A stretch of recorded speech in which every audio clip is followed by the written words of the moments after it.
first speaker is Mr. Jerome Champion, who is the Deputy Director of the Los Angeles Field Office, Office of Field Policy and Management, which is one of the largest multi-county jurisdictions.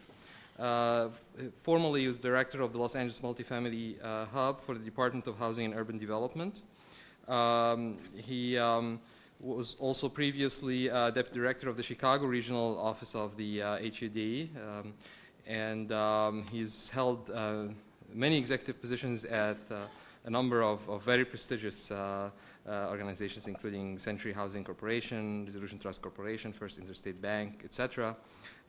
He received his BS in economics from Cal Berkeley and his MBA from UCLA, so I guess he scans California from north to south in terms of his sports affiliations, at least.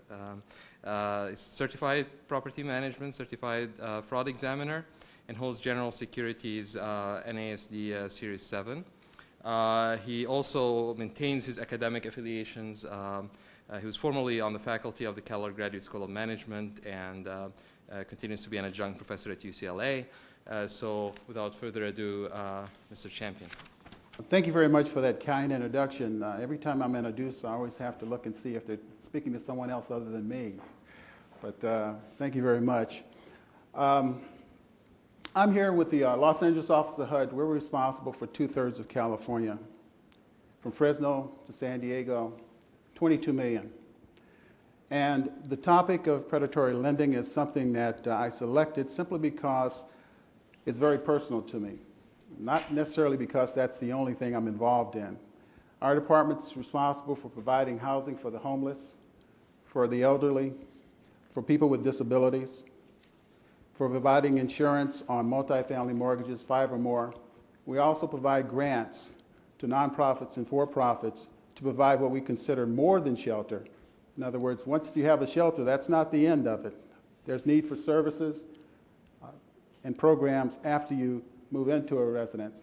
So we also have grants available for that.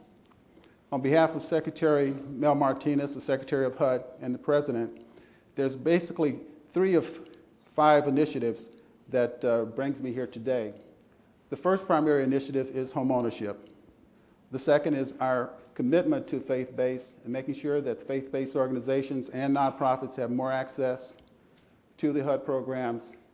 And then thirdly, a commitment to end chronic homelessness. The subject of predatory lending or prohibitive LARIBA, as I say, is something very close to me because I am speaking as a victim of predatory lending. It's very clear to me when I was 5 years old and going out of my home, being escorted in the arms of my mother, along with my father and sister. And the marshal at that time was escorting us out of our home. My father had bought his home using the GI plan after fighting in World War II and fighting in Korea. It was the first property he bought coming to Los Angeles. And it is clear to me, as if it was yesterday, the impact of predatory lending. As I say, that was when I was 5 years old. I got a copy of the documents that were used to get us out of our home, and that was part of my briefcase until I graduated from college. That was my motivation to know as much about how money works as any motivation I could ever have. So I'm speaking not as an expert on predatory lending, but as a victim of predatory lending. So I'll share with you some of the major issues and some of the anti-predatory lending steps that are being taken today. The one major decision I'd like to point out is that we have subprime lenders, and we don't want to start equating subprime lenders with predatory lenders. There's a major, major difference. As you know, in the early 70s, after the federal government saw many cities and neighborhoods and communities start falling to the wayside, they felt that there was a need for reinvestment in those communities. So they put on the books something called the Community Redevelopment Reinvestment Act, CRA. And they start requiring financial institutions to lend money back into those communities to sustain those communities. That was a very important act. It was about 25 years ago, but it was recognizing the importance of community. Subprime lenders versus predatory lenders. Predatory lenders tend to obscure information. They tend to pressure you into transactions you may not understand fully. They tend to get you into mortgage products that you may not need. There's hidden information. All of these are characteristics of your predatory lender. Just like getting a report card in elementary or high school, especially elementary school, they tend to look at a consumer and based on their credit history, you fall into an A, B, C, or possibly D category. And based on that, it tends to influence the rates and the terms that you're able to borrow at. But again, subprime lenders are lenders that may lend to a qualified borrower who may have a B, C, or even a D credit. But understand, the motivation and the services being provided is not one to influence and sell a product that unwillingly that individual or that consumer should not be obtaining. So there is a need, and you do have high-risk borrowers for whatever reason. Whereas your predatory lenders tend to be motivated by what? By greed.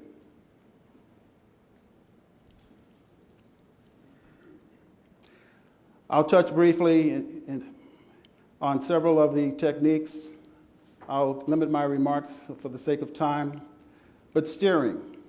Steering is basically taking a qualified borrower and moving him from an affordable situation to maybe one that they can't afford. Many instances, a qualified borrower may, based on their credit rating and their income, require and should get a much lower rate or pay lower fees. But you have to look at who receives those fees and who benefits, and that is the motivating force in terms of their transactions. Many times you have balloon payments, and this is the favorite. And this is the situation that my family found themselves in, is a balloon payment. It was a one-year loan. The loan had a balloon which was three-thirds the value of the property, which obviously the lender at the time they made the loan could not be repaid. Just as recent as yesterday, actually the 21st, if you were to look into the Los Angeles Times, headlines, you have a situation where a woman, her family obtained a $152,000 loan for 3 years. The cost of that loan cost them $85,000 in repayment. This is Los Angeles Times, March the 21st. So even though we have actions in place now trying to curb that, it still happens. A couple other techniques is insurance.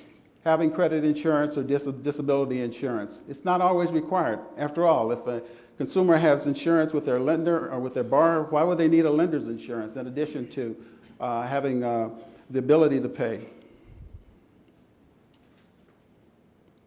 Prepayment penalties. Once you get locked into what I will call quote-unquote bad contract, the predatory lender would want to make sure that you stay in it. And the way they keep you in it is they have what's called a lockout clause, which basically says, you can't pay us our money back, period, for X amount of time. So you're locked out from even going to refinance once you've discovered the situation that you found yourself into. Flipping. Quite often on a short-term mortgage, what happens if a consumer can't repay that balloon? Very gladly, the predatory lender will refinance that a second, third, and fourth time. And on each occasion, that lender and the broker will receive a fee. Outright fraud, that's not unusual. We've experienced that in HUD, where certain of the lenders sometimes will actually forge documents to make the transaction work. On the books now, there are federal, state, and local legislation that has been put in place in the last 3 or 4 years trying to prevent predatory lending. As far as public education, that's one of the key motivations of Freddie Mac's program. And I have to commend Freddie Mac. We have some speakers here today from Freddie Mac. I have to commend Freddie Mac for putting together their program. And it's basically entitled, Don't Borrow Your Trouble. And finally, we have the new rules that applies to the new RESPA transactions. Without getting into the RESPA rules, there's three basic areas, and I'll keep it very simple. The consumer needs to know all of the details on the transaction and needs to understand exactly what the cost of capital is going to be and exactly what fees they're going to pay. I mean, that's the easiest way to summarize the RESPA law. So again, thank you for your time. Look forward to any questions at the end of the panel's presentation. Thank you very much. It was most interesting to notice the similarities between the balloon sort of debt trapment and what you would read in for the Muslims among us in Ahkam al-Quran in Arabic about riba al-jahiliyyah, pre-Islamic riba. It was actually initially an interest-free loan, but once you got trapped into not being able to pay, then the interest started doubling and multiplying. Our next speaker needs no introduction for the Muslim community. He's Professor Jamal Badawi, who's a professor at St. Mary's University in Halifax, Nova Scotia. He is actually combining both studies of money and studies of the divine, which is a very tough thing to negotiate. So he teaches both in management and religious studies departments. He achieved his PhD from Indiana University in Bloomington, Indiana. Before that, his undergraduate studies were in Cairo, Egypt. He has numerous publications in every medium you can imagine, from cyber publications to videotapes to books to journal articles, too numerous to mention.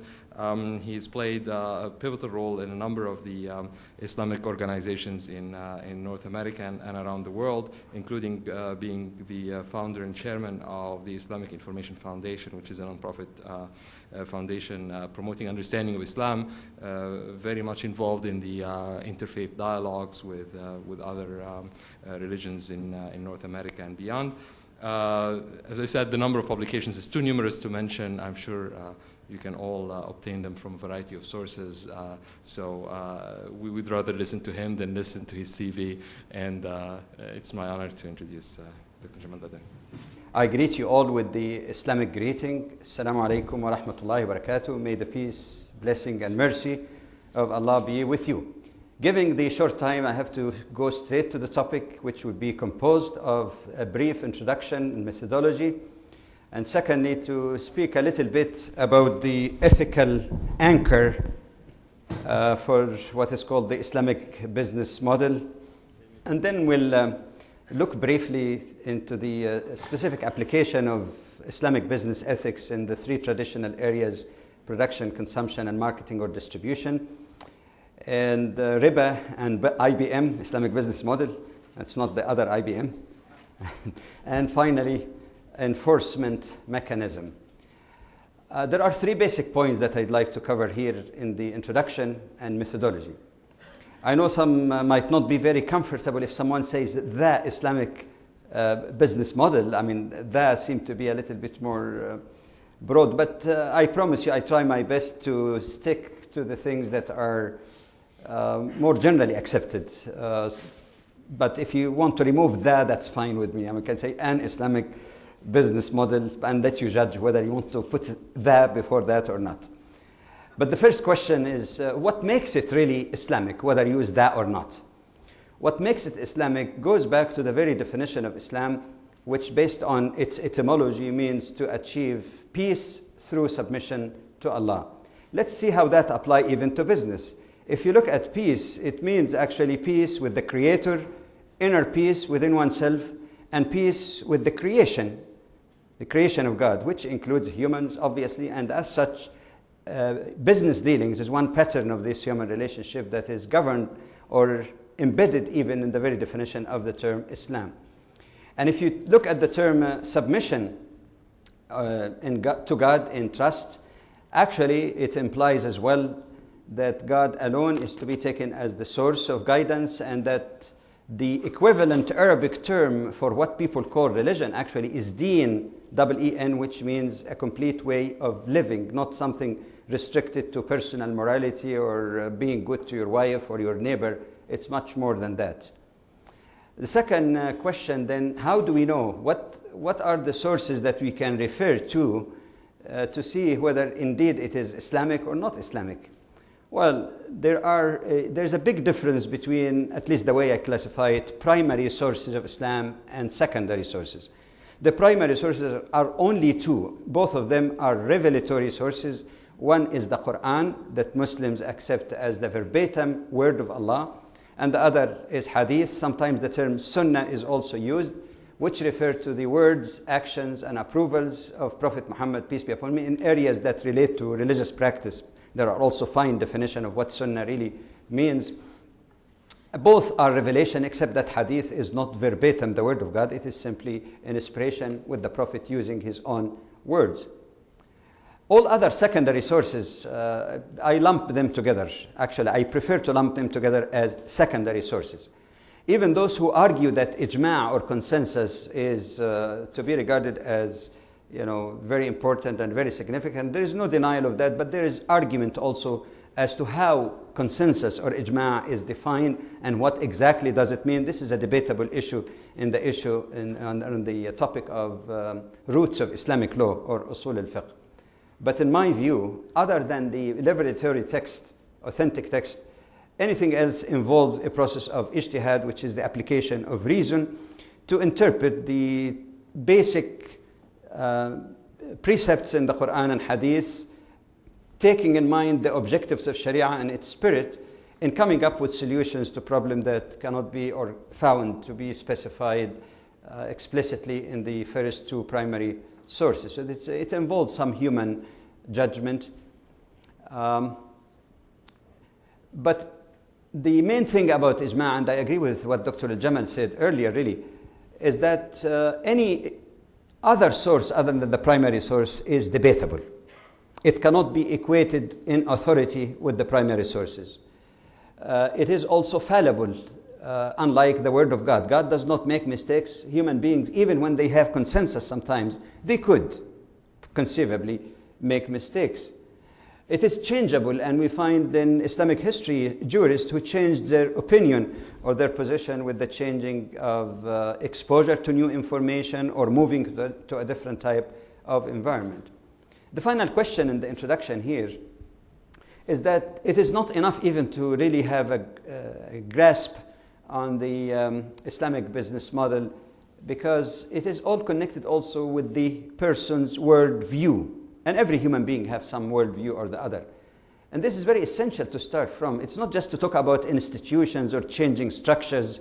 It is embedded in something much more essential. As it's known, Islam is centered on Tawheed, or the absolute monotheistic faith. And that means or implies that God and God alone is supposed to be the source of all guidance and inspirations and looking for wisdom to solve our problems. That goes a long way in terms of acceptance or rejection of the provisions in the Quran and Hadith. Secondly, the concept of human dignity, and that has a very important implication. Are we using science, business institutions, and technology, and all the terms we hear recently like globalization and free trade and all of this as a cover to transform what is supposed to be in the service of humankind to be, or to use the human being actually to be in service of those businesses and all these concepts? Which comes first? Who is serving whom? Which one is designed to serve the other? Life in itself for the Muslim is a test and trusteeship, same as we heard the Bishop this morning speak about the stewardship, the biblical stewardship, the same concept. And that implies, again, that if we are the trustees of God on earth, then we have to act only according to His will, which means that all resources that He has given us are supposed to be tools for the fulfillment of that trusteeship role. And since the human is a free agent, it follows also that there must be some accountability for our choice, moral choice, while we're living here on earth for this temporary period of time. But it also means that since there is belief, firm belief in the life to come, life hereafter, then the time scale in the decision-making process is not restricted to short-term and long-term and intermediate term, as we hear, from economists and others. The time scale is almost infinite. That it's not just achieving certain quick benefit here, but one expects divine reward even beyond this earthly life. And this is quite significant. If I have time, I could have elaborated more on the implication of this in a practical sense. But now, let's go to the ethical anchor of Islamic business model. The Prophet of Islam, peace be upon him, summed up his mission very succinctly when he said, I was sent only to perfect the moral character, the best of moral character. Which means, in fact, that it is not some kind of a luxury. It is not ethics because it is politically correct or beneficial. It is a part of faith of the believer. It follows then that the question of faith, moral behavior, righteous action in the area of business and otherwise are all interconnected. They're not really separated from one another. And the Quran never, for example, says you believe and that's all you require for salvation. There's always emphasis on righteous deeds as well. That has an implication also that work is worship, to put it really succinctly. Work is worship, and the concept of worship in Islam, as the Quran described in chapter 3, is not just turning one's face towards east and west, the formalistic part or ritualistic part, but actually, in addition to worship being desired in itself, it is like Sheikh Muhammad Ghazali, our recent Ghazali from Egypt, once put it, it is like also moral drills. And again, that could be a whole presentation to examine the basic Muslim practice, the pillars of Islam, and see the implication, moral implication of each of these practices. They're not just intended for their own only. There's a broader purpose behind them. Which means then that engaging in business dealings or investment or whatnot within the limits and guidance of God is an act of worship. Worship in Islam is not just standing up and down. Any activity is a potential act of worship if it meets two conditions: good intention and not trespassing the limits that God has set for us, for our own benefits. Now, just a quick look to take this broader concept and see based on original sources. Again, that's why I say that Islamic model. There might be only a few references to jurisprudential interpretation, but it is largely really based on the two primary sources of Islam. So it goes back to the 7th century of the Common Era. And take the traditional way that economists used to. I don't know whether there have been any change in that, have been following that, like production, consumption and distribution or marketing. These are three key areas when we speak about business dealings. And then I have a separate section for interest or riba. To start with, when it comes to production, the Quran provides ample encouragement and inducement to explore the universe. Nothing really is regarded as trespassing on the limits or the domain of Allah to explore what is on earth or in heavens. The Quran says all of that has been created for you. So there's nothing wrong. There's no specific piety of word renouncing. There's no such thing in Islamic teaching. And like I said earlier, work itself even could be one of the forms of worship in the social sense. The Quran also clearly indicates that every person should be entitled for the fruit of their effort. So there's no radical concept of, equating everybody regardless of their effort and giving everybody the same thing, as in radical form, of course, of communism that has never been really implemented fully, even under the Soviet disunion itself. But the reward also in Muslim understanding is not only reward in terms of money, but that's a crucial one, but also the reward hereafter. So a person who is perfecting his or her work, which is a concept of ihsan also. Ihsan has more than one meaning, but one of which, of course, means to, as the Prophet explained, to do the job good, to do the best you can for the job. Not to please the boss or get good performance evaluation or promotion or whatnot, but to please God above all. This has implication of some of the common contemporary problem, and I'm glad that some of the earlier presenters touched very briefly on that, but we don't have time to elaborate on that. But of course, common issues here relate both, whether we talk about the United States or the global level in general. Some relate only to the global level, like the question of child labor. Slave labor, in a way, still does exist in some form or the other. The sweatshops, which is not restricted to the so-called third world. These are issues, perhaps, that very much relate to the ethics in the process of producing a product or service. In production also, there are a number of restrictions and boundaries. You might think this is super contemporary, but in fact it goes back directly to the teaching of the Prophet and early jurists who elaborated on them. One, that it is unlawful to produce something that's harmful. And that's where it clashes with people who say religion is religion and business is business. If, for example, in an Islamic society, intoxicants are forbidden, it follows that producing intoxicants is forbidden. If, for example, prostitution is regarded as morally unacceptable and wrong, then that could not be in itself a means of living. So that's different from what some economists, with my apology, of course, not all economists believe the same. Some economists define just goods as something that people want, whether it's good or evil. Of course, that's not the Islamic definition. It has to be good also in the spiritual sense. One important principle that goes back even to the saying of Prophet Muhammad, peace be upon him, that seemed to give a very good rule and guidance, that you're not allowed as a trustee of Allah to leave resources idle that could benefit society otherwise and say, it's mine, I do with it whatever I can. No, you're a trustee, and it is meant for your benefit as much as the benefit of society at large.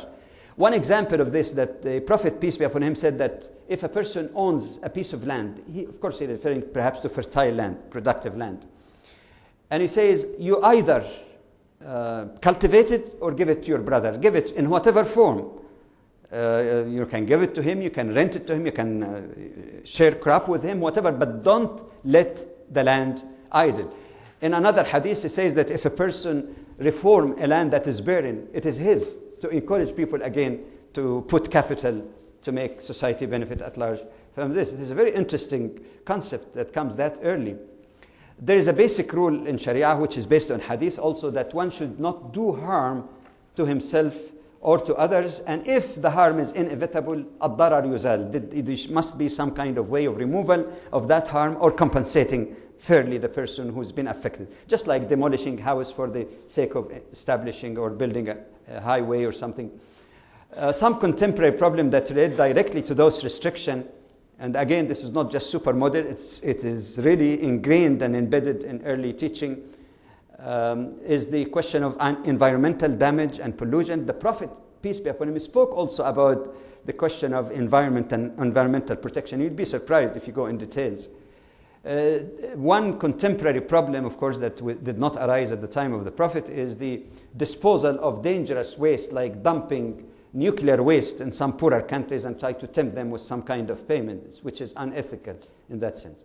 When it comes to consumption, it is not permissible, again, to consume something that is forbidden, that's well known, but it is wrong also to restrict things that is permissible unto people. So you can't go to one extreme or the other. You can't just stop people and say, I think it should be declared unlawful, if it is lawful.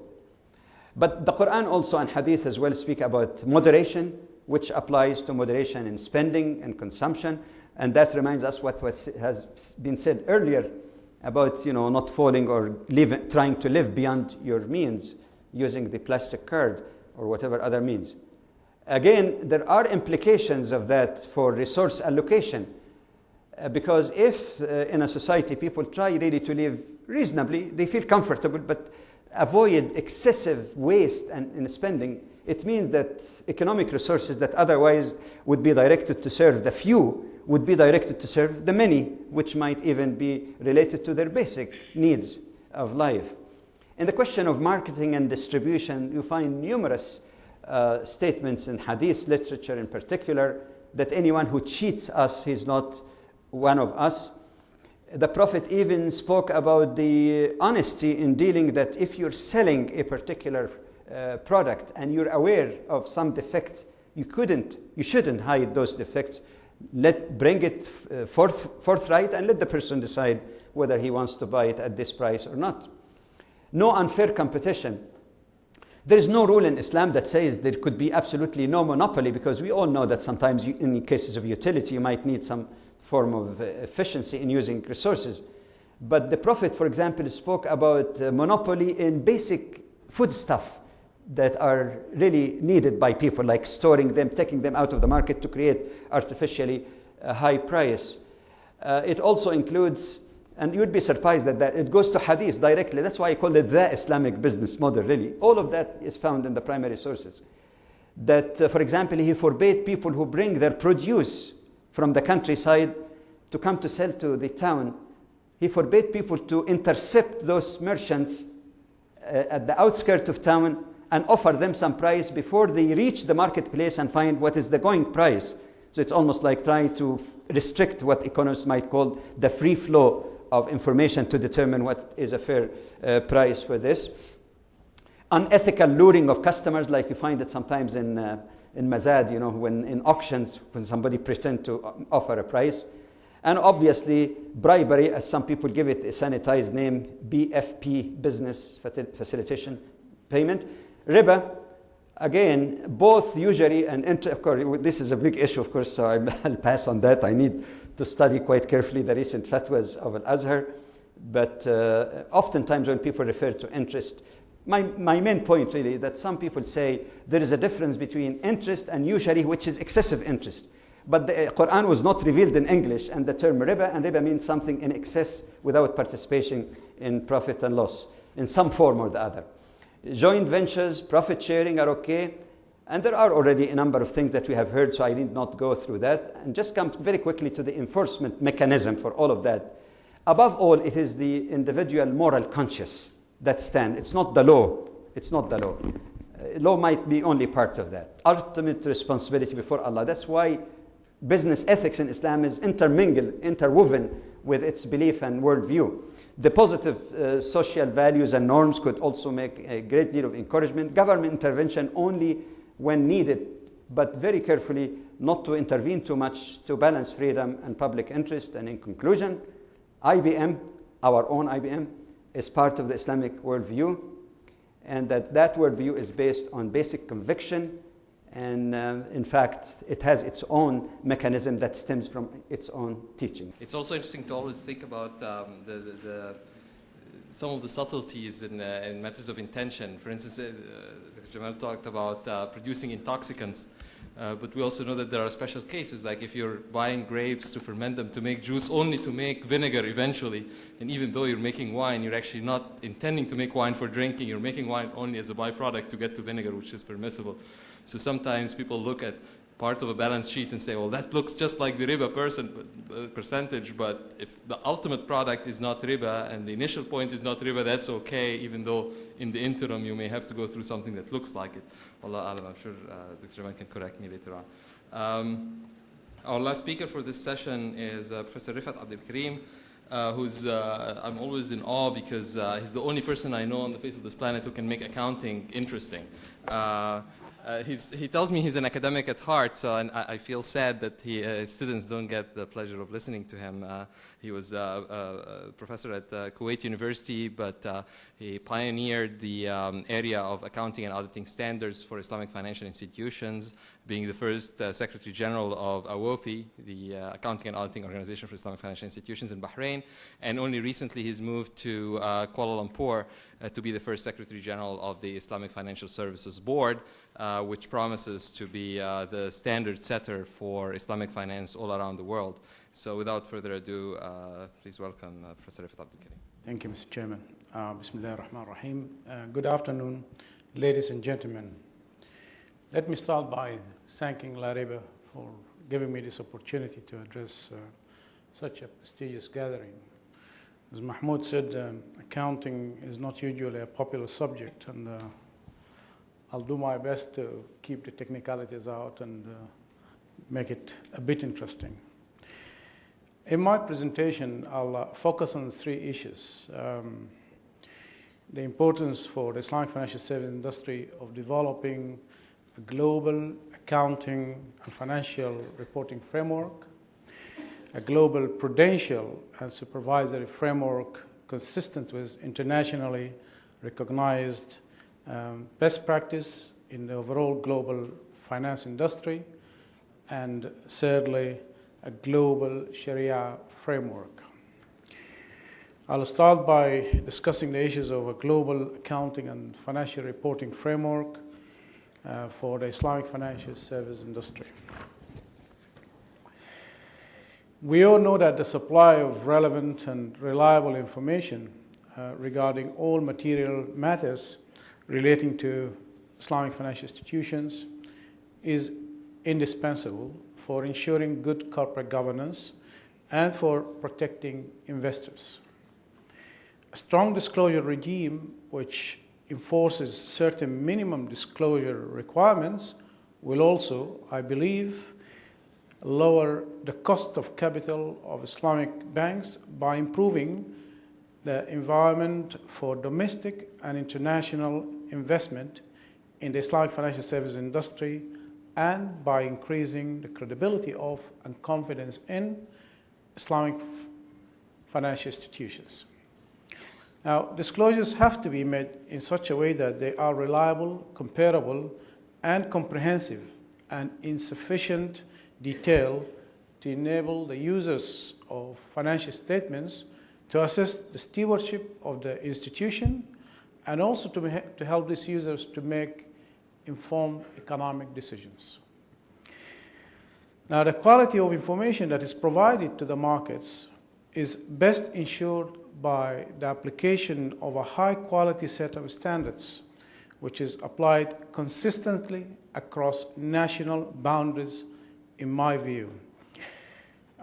Because implementing an internationally recognized set of financial reporting standards is an indispensable means to preserving and enhancing the quality and the credibility of the Islamic financial service industry. Now, in today's global economy, where institutions operate across national boundaries, the ability to use one set of accounting standards for all purposes has the potential to achieve economies of scale for the Islamic financial service industry and to generate considerable cost savings. This will reduce not only the cost of preparing financial statements, but also the cost of auditing, as well as the costs incurred by financial analysts and rating agencies in assessing Islamic financial institutions. However, the most important benefits will be in terms of improving the efficiency of the capital markets. The provision to the market of high-quality, transparent information on a comparable basis will reduce uncertainties in the information available to the market to be on a comparable basis to the situation in the conventional financial institutions. Consequently, it should lead to a reduction in the cost of capital of Islamic banks, because investors, both shareholders and investment account holders, could not reasonably expect returns higher than those of conventional investments with similar classes of risk. Indeed, we know that numerous empirical studies have concluded that the more information you provide on a standardized basis, the lower your cost of capital will be. This also makes intuitive sense. More comparable information means less uncertainty, and hence the lower degree of risk that has to be factored into the price of capital. When I was at the Accounting and Auditing Organization for Islamic Financial Institutions, which is known shortly as AOFI, we made the start by developing a core set of accounting, auditing, and governance standards for Islamic financial institutions. working together with relevant parties from all over the world. We work in conjunction with regulatory bodies and international standard-setting bodies to have such core standards adopted across the globe as benchmarks for the Islamic financial services industry.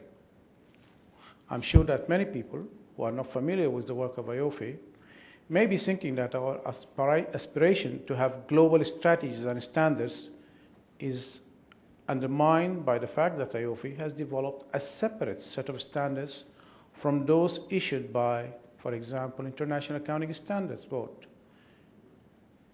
This is not the case. Let me tackle this issue briefly.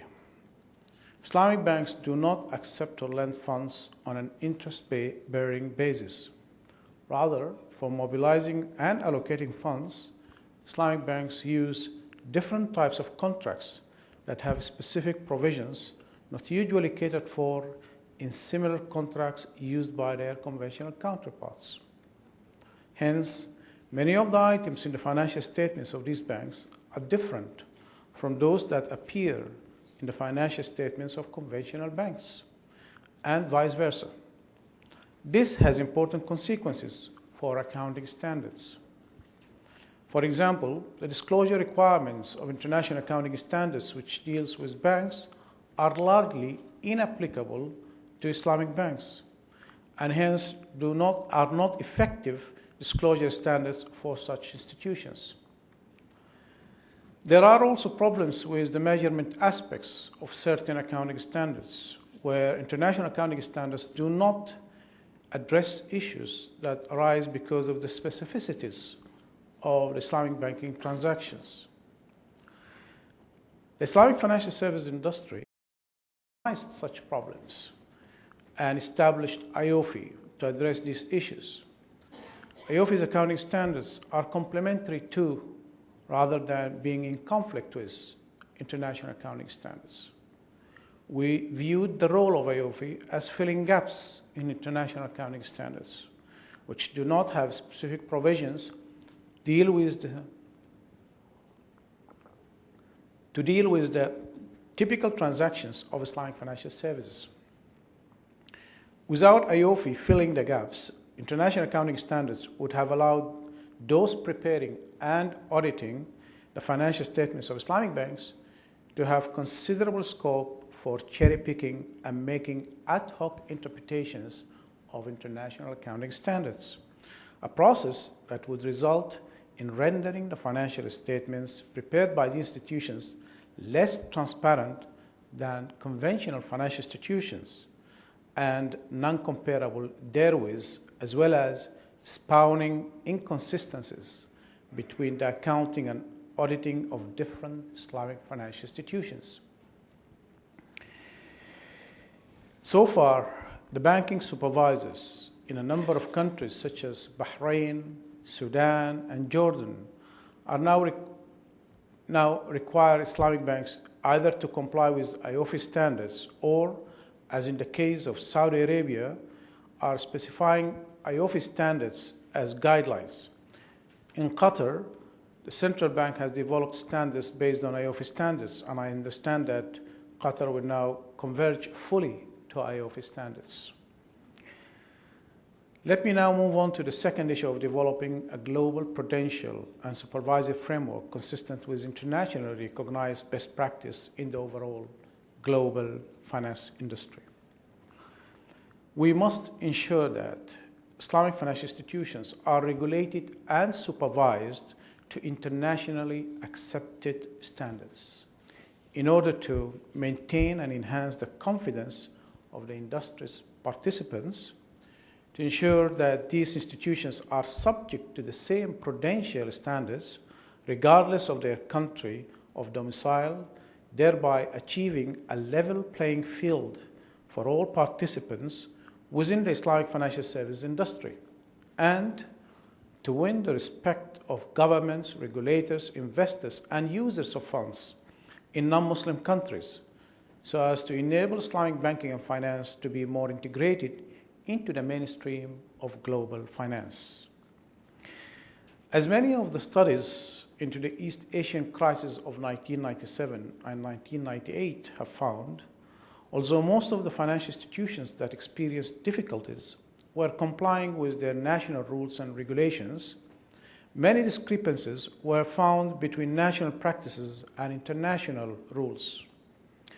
My proposition is that as the well-being of a country's financial service industry has implications for the whole economy and stability of the country, the experience of the East Asia crisis shows that the regulation of the Islamic financial service industry is too important to be left to individual countries or regulatory authorities alone. As with the accounting and auditing situation, Islamic financial institutions are currently exposed to different prudential and supervisory standards. These depend upon the country in which they operate. This, it can be reasonably argued, is mainly owing to the lack of proper understanding of the work of Islamic financial institutions and also because of the implementation of different accounting standards. In today's global economy, when Islamic financial institutions are appearing all over the world, it is simply not acceptable to have Islamic financial institutions in different jurisdictions complying with different prudential and supervisory guidelines. We need to set our sights on having a level playing field regardless of the jurisdictions in which an Islamic financial institution operates. For example, when two Islamic financial institutions in different countries say they have a capital adequacy ratio of 12%, these ratios have to be strictly comparable. We need to compare apples with apples. It is satisfying to note that countries such as Malaysia, Bahrain, and Sudan have led the drive towards developing specific regulatory guidelines to the Islamic banking industry. However, it's difficult for countries which do not have extensive Islamic banking experience to develop similar guidelines. It is more efficient and cheaper to develop uniform international regulatory guidelines, leveraging the experience of those who have had the most experience with the industry and the issues that it has raised. To this end, IOFI, together with the International Monetary Fund and the Islamic Development Bank, organized a conference on the regulation of Islamic banking in the year 2000. One of the major recommendations from that conference, which was endorsed by many central banks, was the establishment of the Islamic Financial Service Board, or what is known as IFSB. At present, the full members of the IFSB Council comprise Bahrain, Indonesia, Iran, Kuwait, Malaysia, Pakistan, Qatar, Saudi Arabia, Sudan, and the Islamic Development Bank. There are many applications being processed at the present time for other countries to join. Malaysia is the host country of the IFSB. I'm honored to be appointed the first Secretary General of the IFSB, which serves as an international standard-setting body of central banks and monetary agencies, and which is entrusted to ensure the stability of the global Islamic financial service industry by developing prudential standards and promoting international best practices in the regulation and supervision of this industry. In advancing this mission, the IFSB will promote the development of prudential and transparent financial services through introducing new or adapting existing international standards consistent with Islamic rules and principles, and will recommend these for adoption. In addition, the IFSB will focus on the development of risk management instruments and the cultivation of sound risk management practices. It will facilitate the implementation of robust risk control mechanisms in Islamic financial institutions through research, training, and technical assistance. Its focus will encompass the adoption of present international best practices or risk management standards as well as the development of new risk management techniques in conformity with Islamic rules and principles. In this respect, the IFSB comprises aspects of the mission of the Basel Committee on Prudential Matters and aspects of that of the UK Financial Services Authority in relation to good practice for other financial services, namely insurance, capital markets, and investor protection. Let me now move on to the issue of developing a global Sharia framework. At present, in most countries, Islamic financial institutions have attempted to self-regulate the process of complying with Sharia precepts by appointing their own Sharia boards consisting of part-time members. Not surprisingly, the terms of reference of Sharia boards vary widely from institution to another. Each Sharia board has complete discretion as to how it performs its work and expresses its opinion. This has resulted in a lack of standardization for Islamic banking and finance transactions, a situation which again makes the financial statements of Islamic financial institutions non-comparable. Most of the accounting, prudential, and supervisory issues that arise in the Islamic financial service industry result from Sharia rulings, and hence it is imperative that we work together towards developing a global Sharia framework. If we do not make progress towards harmonizing Sharia rulings, our work relating to harmonizing accounting, prudential, and supervisory standards will be undermined. The example that always comes to mind is, for example, when a default in the payment of the murabah installments, should it be booked in the income statement or paid out to charity? You book it on the income statement, you show higher profits, while the other banks who are forced to pay it out in charity recognize a lower profit. At AOFI, we established a Sharia board in response to an initiative of Islamic financial institutions. The Sharia board has members from different Islamic countries with the aim of harmonizing Sharia rulings between Islamic financial institutions and across national boundaries. So the board's own development and promulgation, or through the board's own development and promulgation of Sharia standards. The Sharia board's pronouncements of AOFI are intended to be used as a benchmark for the Sharia rulings of Sharia supervisory boards in Islamic financial institutions. This approach should support the development of the Islamic banking and finance industry, and hence both its transparency and its credibility.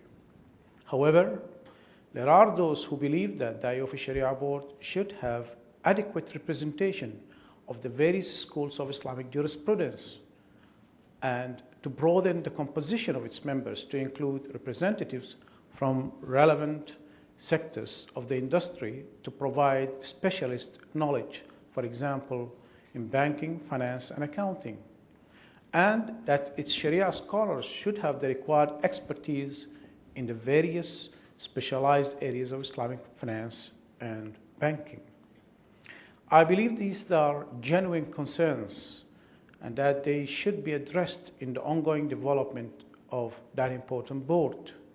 In this regard, the IFSB could contribute, especially since it will be issuing codes of good practice, and Sharia precepts are central to the business ethics of Islamic financial institutions. Let me conclude by saying that in today's world, any country that takes a purely national approach to regulation, especially in those aspects relating to Islamic banking and finance, is likely to be viewed with suspicion by the market, and Islamic financial institutions based in that country may be disadvantaged. The challenge facing the Islamic financial service industry is to ensure that we take an international approach to regulation, since whether we like it or not, we live in a world where national boundaries have become less relevant, especially in finance. Thank you very much for your attention. We had two presentations in a row that were sort of about accounting. The first one was more the theoretical issue of an Islamic business model, talking about accounting in the hereafter, in a sense. And then the actual implementation for this worldly accounting was handled so proficiently by Dr. Rifat. The floor is now open for questions and answers. Please make your questions brief and direct them to one of the panelists. Thank you. My question is related to Islamic worldview. We know that there's a dynamic dimension in a worldview, and we have just heard that the world is not the same. Things are changing. My question is related to that dynamism. What are the unchanging aspects of the Islamic worldview in an ever-changing world? There are things that are fixed, there are things that are dynamic. And this is actually a law that God created in nature. If you look, for example, like Said Qutb explained, all the heavenly bodies, constellations, and all the solar systems, you will find that there is a combination, number one, between constant dynamism. Everything is moving and rotating. Yet that dynamism is within a certain axis and within certain restricted law. There is an orbit and there is an axis. And if there is the slightest deviation from that, the whole universe will come to destruction. Likewise, the worldview, the term that I use in essence to refer to basic things that the human being is convinced of in his or her look at the world. Is there such thing as God? If so, what are the qualities or attributes of that God? Do I consider God just as someone to believe in or to be my ultimate source of values and guidance in my life? That would not change because God does not change. Secondly, the basics of human nature being composed of physical body, intellect, as well as spirit or spiritual element. That's all summed up in the Quran in chapter 32, verses 6 to 9, for example. Very interesting. This basic nature of the human will not change. It is always there. Thirdly, the person's belief in the life to come. This is a matter of the unseen that the person accepts as a corollary to believing in the one true God and the question of ultimate responsibility. These are three fixed. But then, when it comes to the changing world, it's the issue again of not going outside of this axis and orbit and look at the needs of time. And that's why in discussion earlier of the sources of Islam, we indicated that there are primary sources that one cannot edit. You can reinterpret without getting out of their text. You can reinterpret, but you can't say, I don't like that part of the Quran because God says this, but I say that. That's a matter of given, that cannot be subject to change. But to interpret and apply and use the secondary means or secondary sources, that's ijtihad, to interpret or find out solution to new problems or a changing world, it is there. So there's no contradiction between both elements. There is a stability and there is dynamism, and they are interrelated.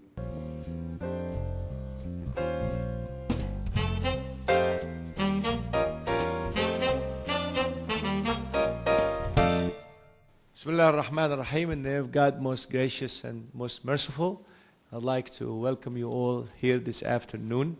And I'd like to thank you all to come in these days where you watch television and it makes your nerves tense with all of this action going on.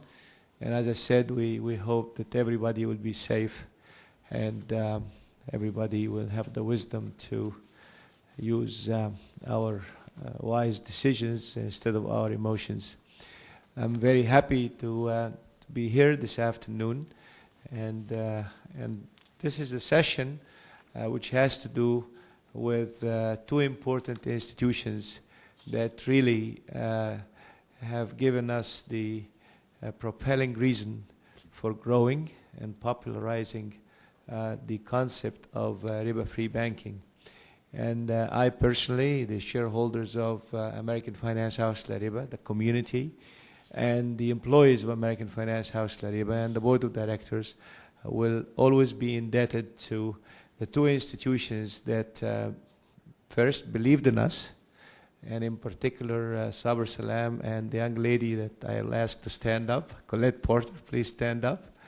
And Colette Porter is a young lady who came to our conference last year with a commitment to make us do business with Fannie Mae, and she has not left one stone unturned until we made it. And we apologize for making it as late, but we made it. There are some other projects that we're working with Fannie Mae and Freddie Mac on, and I hope within a month or two we will have a very important dual announcement that will be very good for all of us, and it will really close the loop, and again will be the first to achieve. I'd like to introduce to you our panel.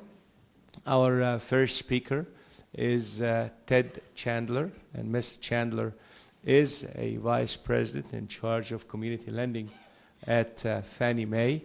And as you know, Fannie Mae is a government-sponsored enterprise, and also, as you know, it started back right after the Depression of 1929-1930. It was part of a major institution, and I don't want to confound you with the different acronyms, but anyway, it became Fannie Mae. Its charter is to provide liquidity in the mortgage market, and it was actually concentrating mainly on U.S. banking institutions. Last year, I think you financed homes up to the tune of $1 trillion or so, and they have an office in Pasadena. The Fannie Mae institution is a very important institution because now it is a public company. They call it a government-sponsored enterprise because theoretically the capital is sponsored by the Congress of the United States. Same thing with Freddie Mac. Freddie Mac is a younger institution but very vibrant, and they have financed to the tune of about $400 billion last year, Saber? A little over that. A little bit, yeah. And $400 billion last year, and this is a company that started in 1971. I think they focused mainly on the savings and loan associations, and also created by the Congress for that purpose. And I'm sorry I'm taking a little bit of time for our community to know what it's all about. Again, it's a public company, and it is traded on the stock market. They tell me that the price went down, and it may go up again. It has been going up the last few days, so Colette should be happy with her pension plan. And I'm going to introduce Mr. Ted Chandler to talk to us about Fannie Mae. Thank you very much, Dr. Rahman. Good afternoon to all of you. And I want to make that a very heartfelt thank you to Dr. Rahman because while he's very generous, you're very generous in thanking us. It is really we who owe the thanks to you for showing us the opportunity, showing us how to serve the community which wants to participate in LARIBA free financing for home ownership. I would also like to congratulate Colette. I won't ask her to stand again, but she's here based here in Pasadena and has just worked tirelessly to educate our institution along with Dr. Rahman about how to increase the availability of financing for home ownership. And I would also like to thank and congratulate my colleagues, my competitors at Freddie Mac. As you would read on the brochure from American Finance House, Freddie Mac was the first of the two of us to approve American Finance House to be a single-family mortgage, what we call seller servicer, to sell home mortgage loans. And as Dr. Rahman said, Freddie Mac is a younger institution than Fannie Mae. We compete vigorously. We are competitors in the secondary mortgage market for the purchase of home mortgages. We are working on other initiatives, and we hope that eventually the wisdom of age that we at Fannie Mae have may exceed the speed of youth, which Freddie Mac exhibited in the seller servicer approval for American Finance House, but obviously it is the competition between our two companies that serves consumers the best. Now, American Finance House and our ability to serve this community is very important to us at Fannie Mae. As Dr. Rahman said, we are a congressionally chartered private company. We were created by a law of the United States government. We were initially formed in 1938. We became a private company in 1968, but part and parcel of why we exist is because we have an obligation to increase home ownership, to provide financing for affordable home ownership in every community across the United States of America, regardless of economic circumstances, regardless of what circumstances may exist in the particular community. We do that by purchasing mortgages from mortgage lenders so that they always have a supply of money to be able to lend to the next homeowner. We buy the mortgage, the paper, the legalities that surround it, and that replenishes the lender's ability to return and to more consumers and increase home ownership. Now, another observation I'd like to make is that we in our business like to say that home ownership is the American dream, and that becoming a homeowner represents a fulfillment of the American dream. We like to say we're in the American dream business. But I think that even more basic, and what's very important to keep in mind, that for us at Fannie Mae to keep in mind, is that the basic reason for the founding of this country was freedom of expression, freedom of religious expression, ability for people to practice their faith as they wanted to. And these two aspects of the American dream, the freedom of expression and the opportunity to become a homeowner, shouldn't be mutually exclusive. And we're under no illusions as to what trumps what. Faith, of course, is the most important thing for so many people. But as practiced by the United States mortgage finance system, of which we and Freddie Mac are keystones, effectively we were forcing that choice on practitioners of Sharia. What American Finance House has shown us is how to resolve that in the favor of us being able to fulfill that fundamental responsibility that we have of increasing home ownership. Now, we've also made very public commitments at Fannie Mae as to how we're going to fulfill those obligations and those responsibilities which we've been given. We have announced what we call the American Dream Commitment, which is our promise to invest at least $2 trillion over the first decade of this new century to targeted households, to underserved households in the United States. And a basic reason for our doing that is to close the gaps in home ownership which exist between the majority community in this country and minority communities in this country. The white majority home ownership rate in the United States is close to 75% right now. The minority home ownership rate is less than 50%. And I would venture a guess that for people who are strict practitioners of Sharia, it's even less, because the number of alternatives for mortgage financing historically has been much more limited because we didn't participate. We did not provide capital for that community. So it's our mission, it's our obligation and our responsibility to find a way to serve these consumers. And it's also our business model, because frankly, it's where the business growth is going to come in the future in the American mortgage finance business. It's not going to come from the group of people of whom 75% are already homeowners. It's going to come from the community which is growing very rapidly in this country, which right now has a less than 50% home ownership rate. Now, the particular elements of the American Dream Commitment are to serve 18 million targeted households, to lead the market in serving minorities and lead the market not only in terms of dollars invested and number of families served, but also in terms of the percentage of our business which is going to serve minority families, and to invest a total of $700 billion to serve 4.6 million minority families. But it's very clear to us that we won't get there. We won't reach these very aggressive goals.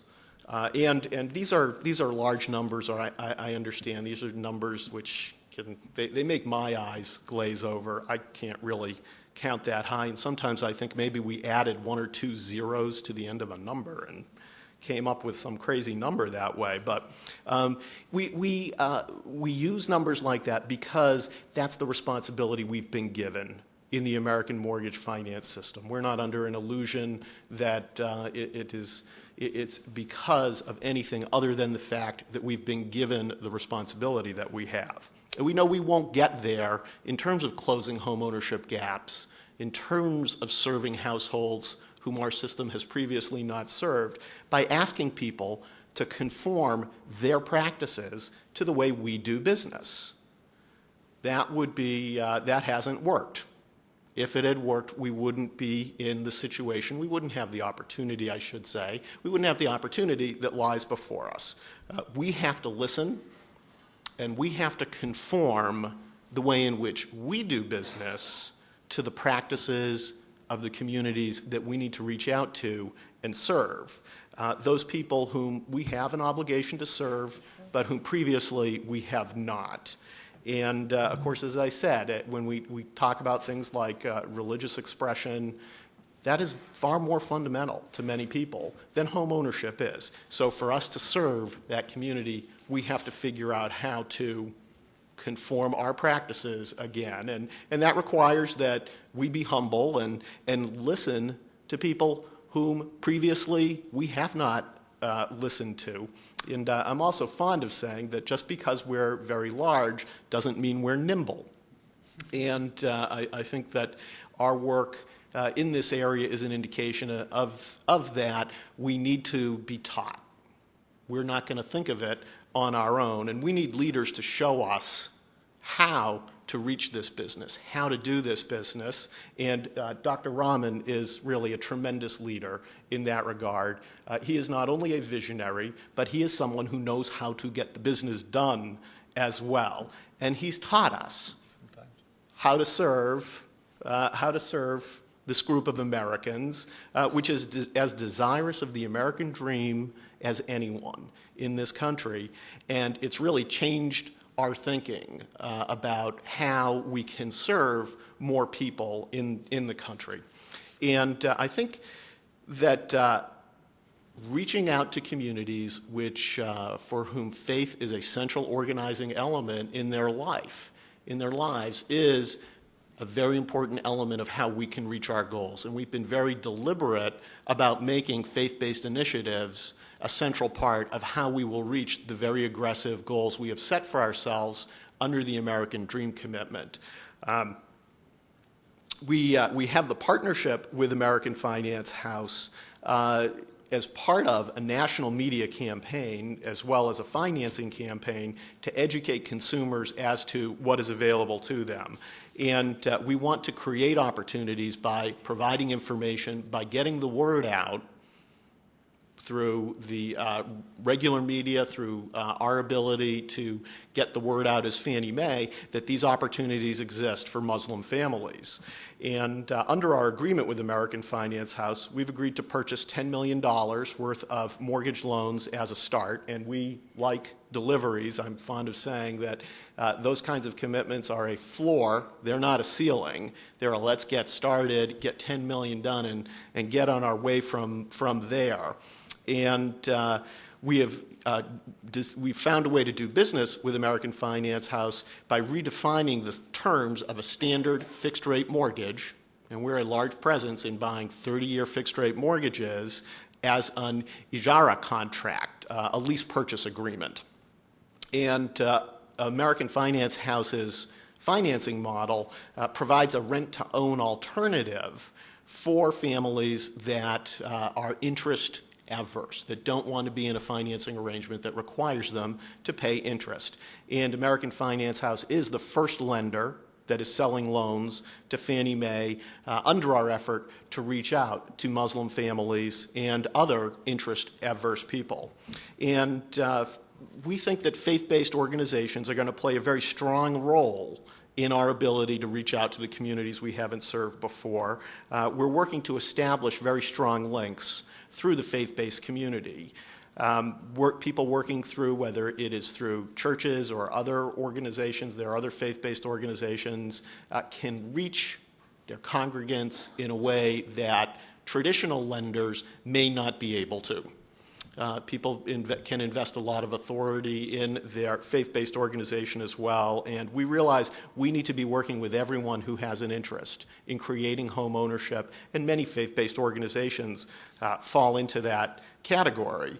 So we have set a goal for ourselves of reaching 7 million potential new homeowners through reaching out through faith-based organizations.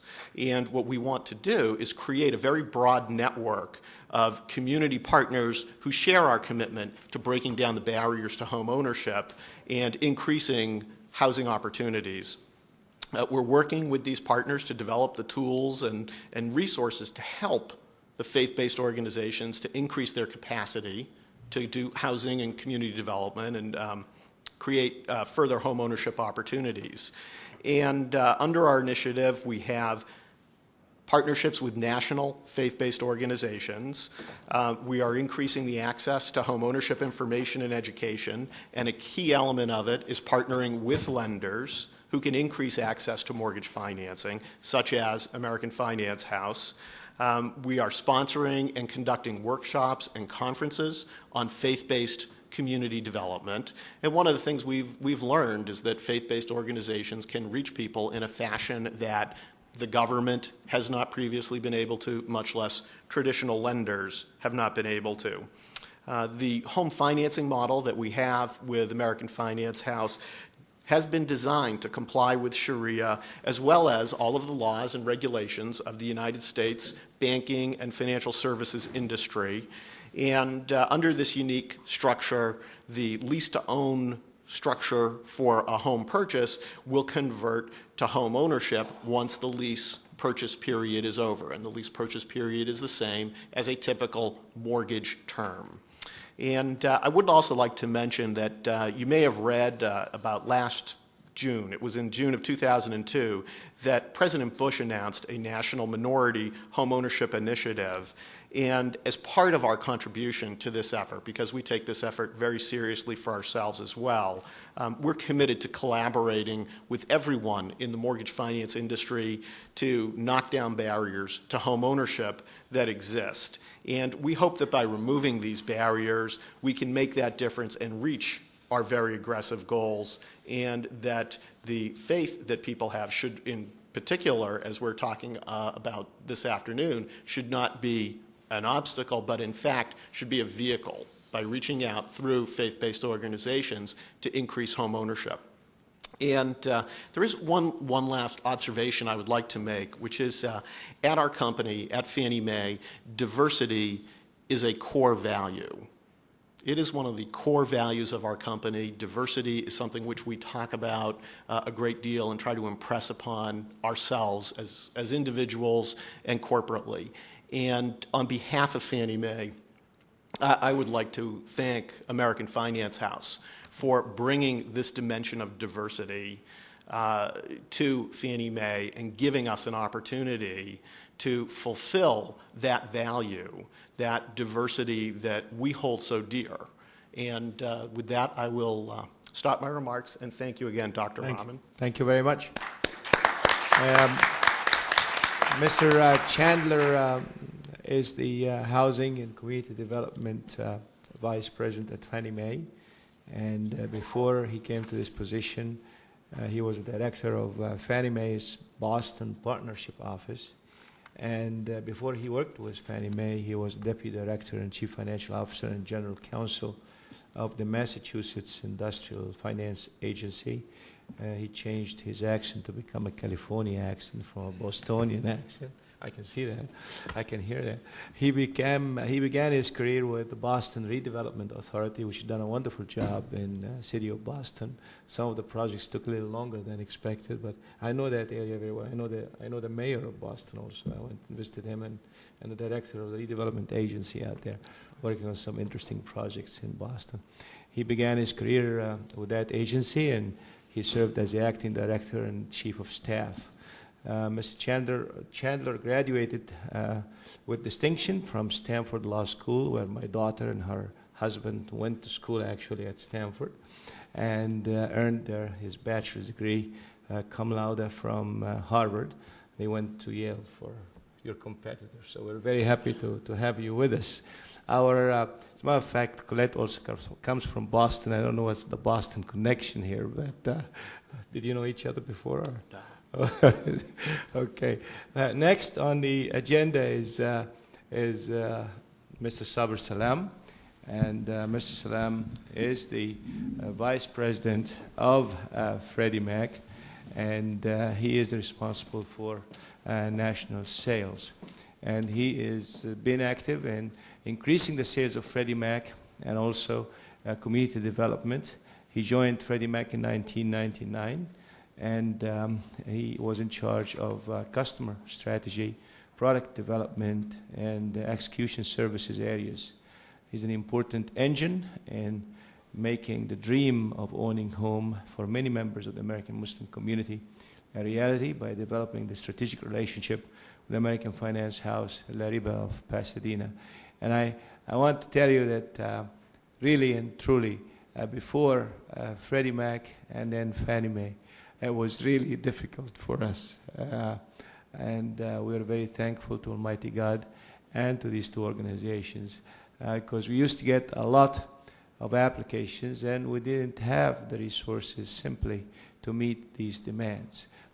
Imagine if you want to finance 10 homes at $200,000 each, that's $2 million a month. That's $24 million a year. That is, in 5 years, you're talking about a humongous amount of money. And we have chosen, as American Finance House LARIBA, first, not to go hat in hand to any other country outside this great country, America. And we have chosen to rely only on our community members, so we don't have any foreign capital in our company, and we're very, very proud of that. We believe in the turtle model, and somehow it is propelled faster by Almighty God.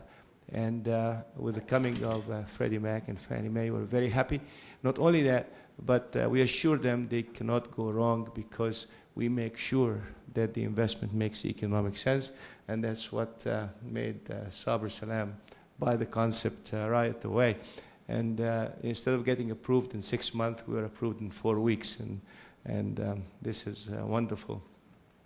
From 96 to November 99, he was Senior Vice President of Wells Fargo Mortgage Institutional Lending Group.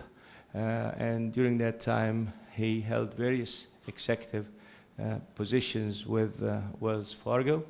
And prior to joining Wells Fargo, he spent 10 years with Shawmat Mortgage Company, which belonged to Shawmat Bank, right?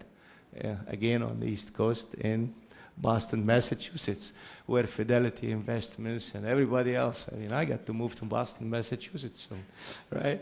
And Mr. Salam lives with his wife, Lynn. He came last year. He's a winner of the LARIBA Award of 2002, and there are 3 children. I'm going to focus my comments today on 3 areas. I'd like to share a little bit in terms of what the results have been thus far with our initiative to provide home financing to the Muslim community in the U.S. Then I'd like to spend a little bit of time in terms of why the community needs to continue to find ways of reaching out, because mortgage is a huge business in the U.S. and there's a tremendous amount of opportunities for companies like LARIBA and others to be able to come in here, take advantage of the real business opportunities, as well as provide a much needed service to consumers. And finally, I'll spend a little bit of time in terms of what does the Islamic mortgage market look like in 2003 and beyond, and why it is important that we continue to focus in this area. Freddie Mac has funded over $100 million in this product thus far. We're providing this financing in about 20 states, and we have multiple lenders in this program and multiple products in this program. Some of the names that you saw earlier today, Guidance Residential, American Finance House. We are involved with all of these different companies, and we think this is just the beginning of what is possible in this market. There are 33 states now. Okay, well, I was just going back with some of the data that we were able to compile internally. There's a high percentage of first-time home buyers. So Ted was talking a little bit about what the mission of Fannie and Freddie is, and is to really improve home ownership rates in the first-time home buyer community. And this is one of those products that is absolutely hitting all the minority and immigrant communities that the product had intended to do. So we're really pleased in terms of how far and the types of results that this product is yielding for us. The program is growing, as you can see. It started off, I have numbers from July, and the program has steadily grown, about $100 million plus right now. Before Freddie got involved in it, a lot of the financing in this community was short financing, 7-10-year type products. Consumers had to make huge monthly payments or huge down payments to be able to reach these, to get home ownership. Now these products have spread out. A lot of the products are the 30-year products, 20-year products, 15-year products, thus enabling a lot of different options for consumers and offering them lower mortgage payments to be able to get into their homes. Generally, we are seeing that the cost of this product is tracking very closely to the cost of conventional products. We think with time, this will be identical to what other conventional offerings are available in the marketplace. So the Muslim families, by and large, because of the involvement of the GSEs, their cost of financing has come down considerably.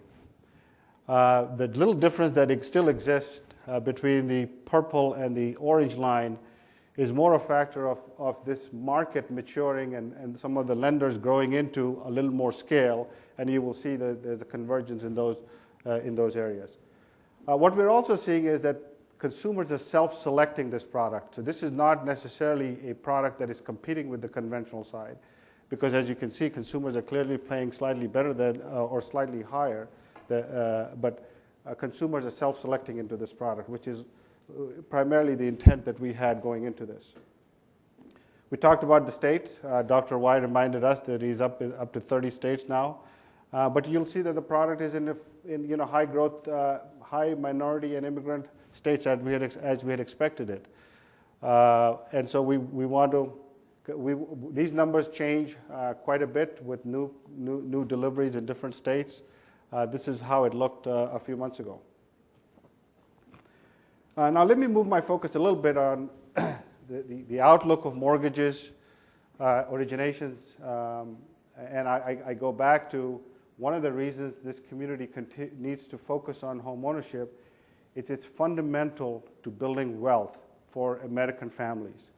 Home equity is, by and large, the biggest way American families save today, especially for those of us that were involved in NASDAQ a few years ago.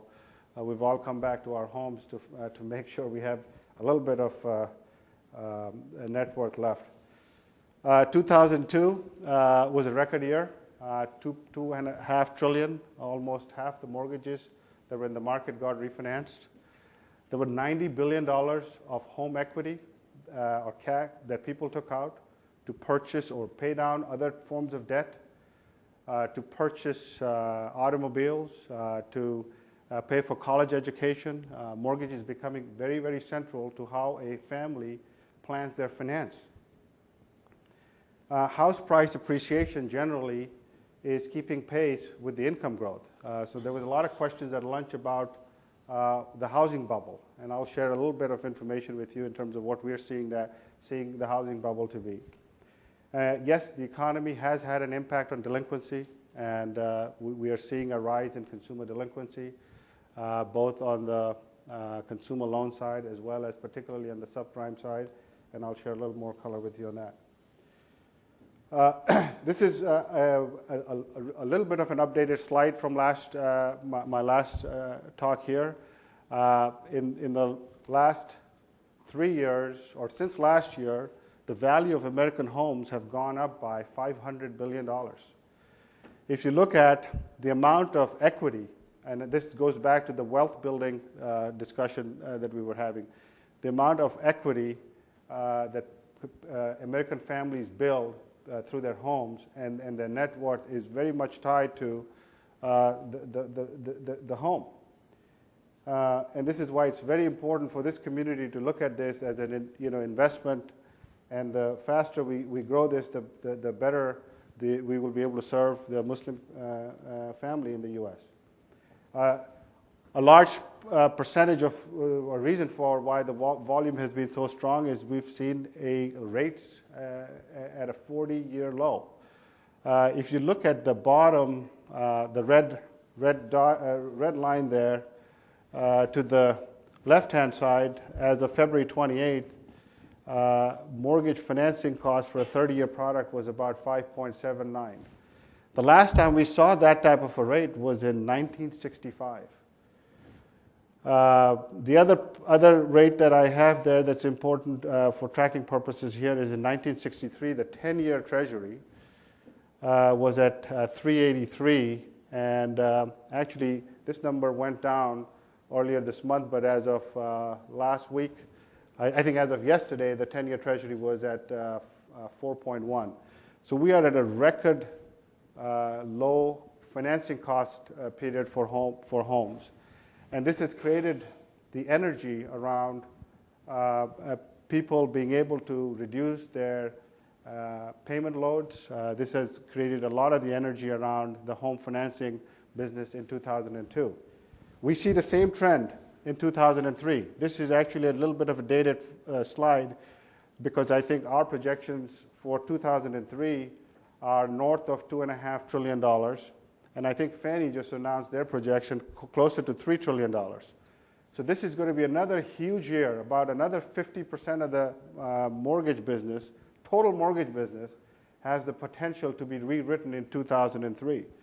So American Home Finance and other sort of people serving this community, this is your opportunity to go back and look deeper into your community to be able to grow your share from those that exist, that have mortgages today.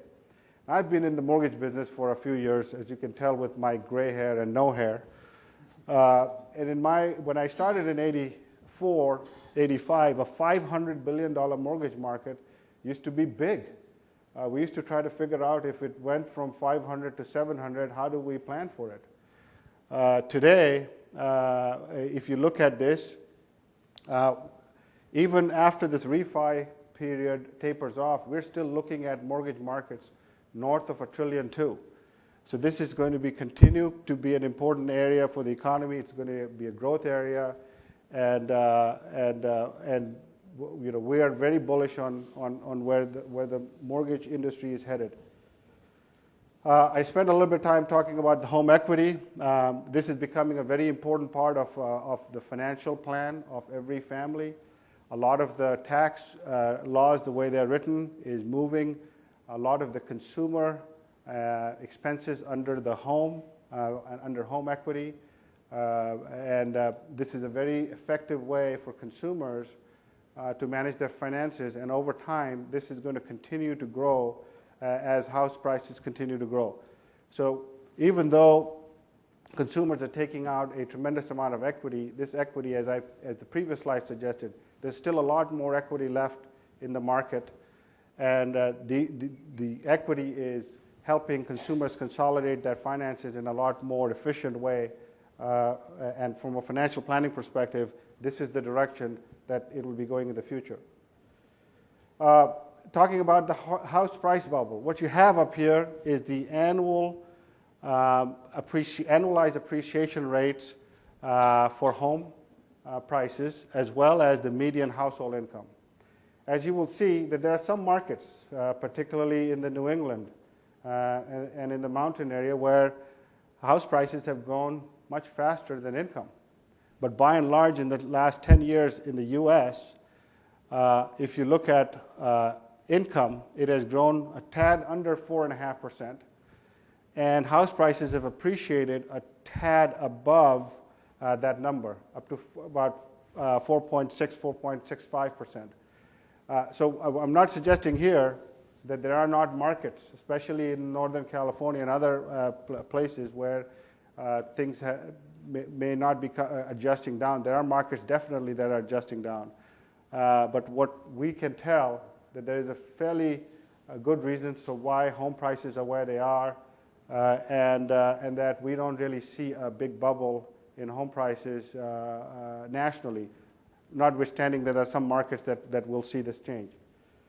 And that change, the fluctuation is much more on the higher loan balance, the jumbo type product, than the conforming loan balance that Freddie Mac and Fannie Mae participate in.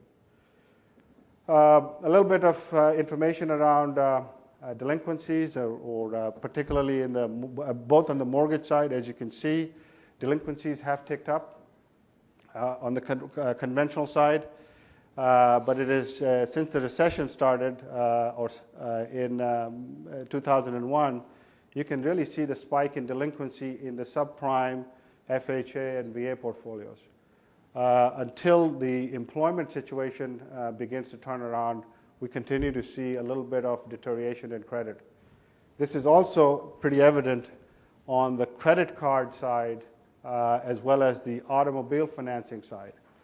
So I know American Finance House is involved in some of these businesses. I don't know if you're seeing the same type of trends or...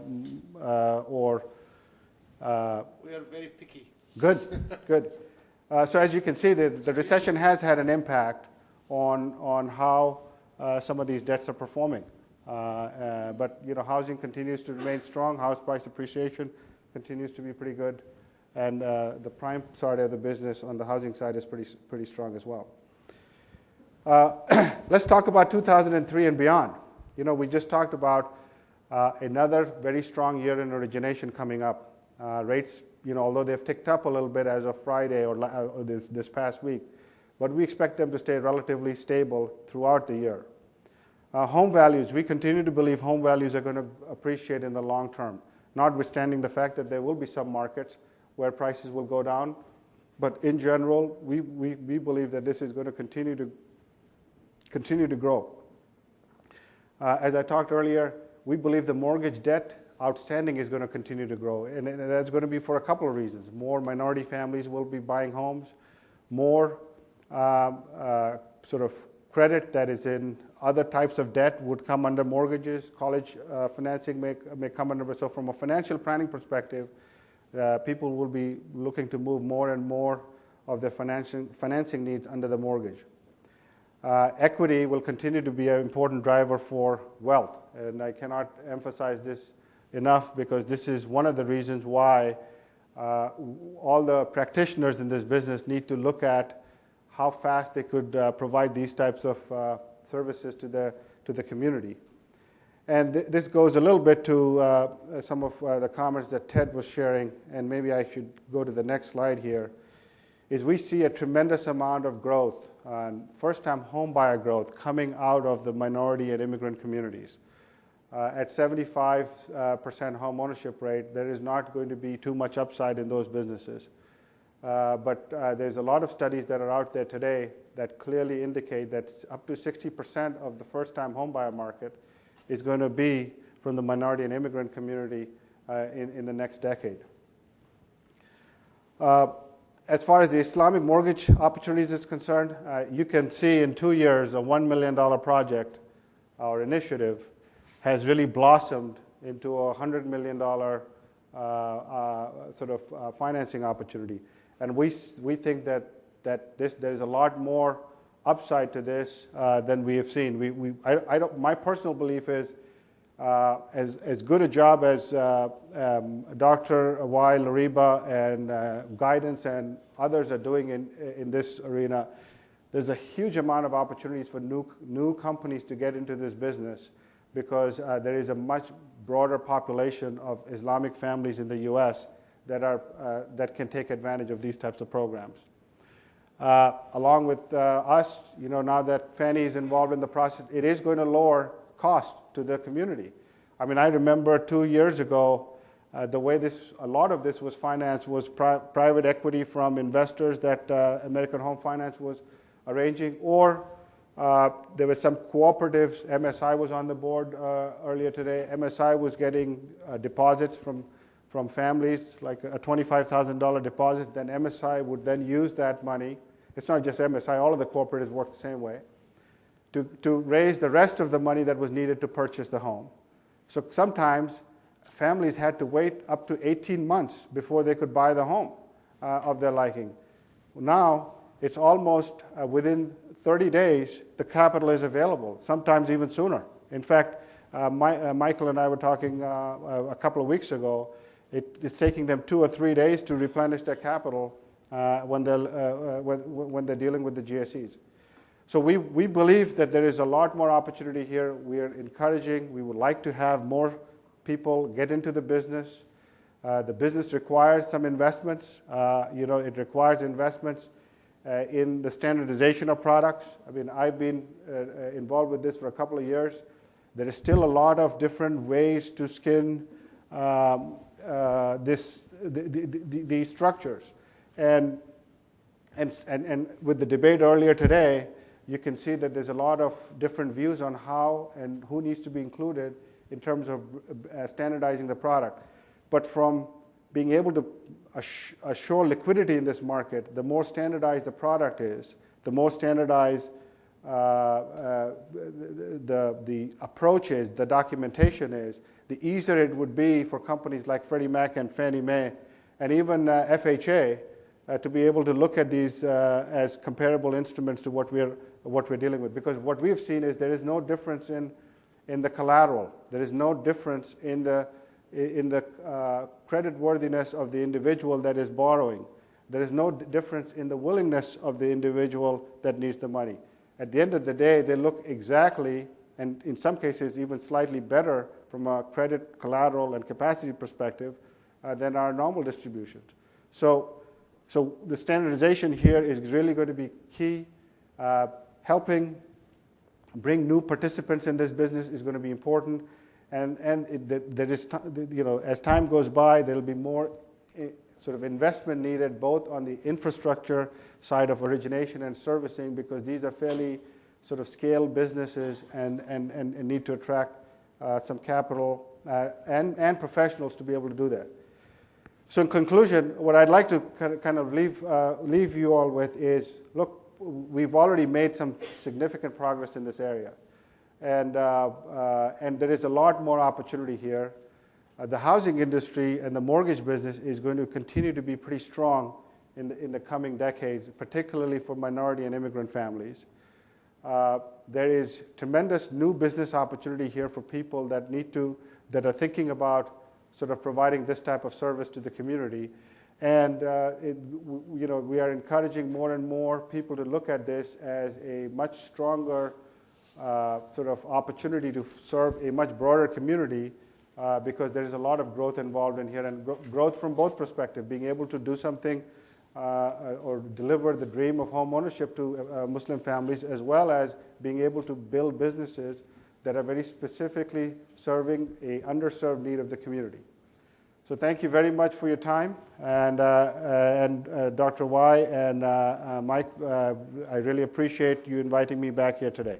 Appreciate it, and we're very indebted to both Fannie Mae and Freddie Mac. Next, we have the famous Mike Magid Abdelati, and Magid, I've known him for a long time, long number of years, since probably 1977, and was impressed by him as a mature young man, and we worked together since we started 1987 to start doing the first ever riba-free mortgage in the history of the United States. And when you get to know American Finance House LARIBA, when we do things, we don't make splashes about them. We do them quietly, and after we make sure that they have worked properly, then we advertise, we announce them. Fannie Mae knows that very well, and Freddie Mac knows that very well. And Mike is a banker from a banker family. He worked for Bank of America. He graduated from Cal Poly Pomona in accounting, and he became an accountant with Bank of America. But before that, he was actually a clerk, cashier, or teller with Bank of America, right? And then he became an auditor with the Bank of America. Worked for Bank of America for about 7-8 years, right? He met his wife at Bank of America, and they married, and 2 sons. And his father is a banker. I know him. His brother is a banker. His wife is a banker. His brother-in-law is a banker. And I don't know about his sons, but we'll find out if you attracted them to the business or not. Where it is. And then he moved to Sanwa Bank, where he was in charge of public finance. If you go to downtown Los Angeles, most of the parking lots in downtown Los Angeles were financed by Mr. Abdelati. And then he decided to go and learn about the Middle East, and stayed in Saudi Arabia for 3 years. And after 3 years of patient perseverance, he decided to come back, and then he said, well, I would like to do this. I said, well, are you sure? Would you put your career into this thing? He said, yeah, I'm going to take the risk, and by the grace of God, we are not done yet, but more will be coming.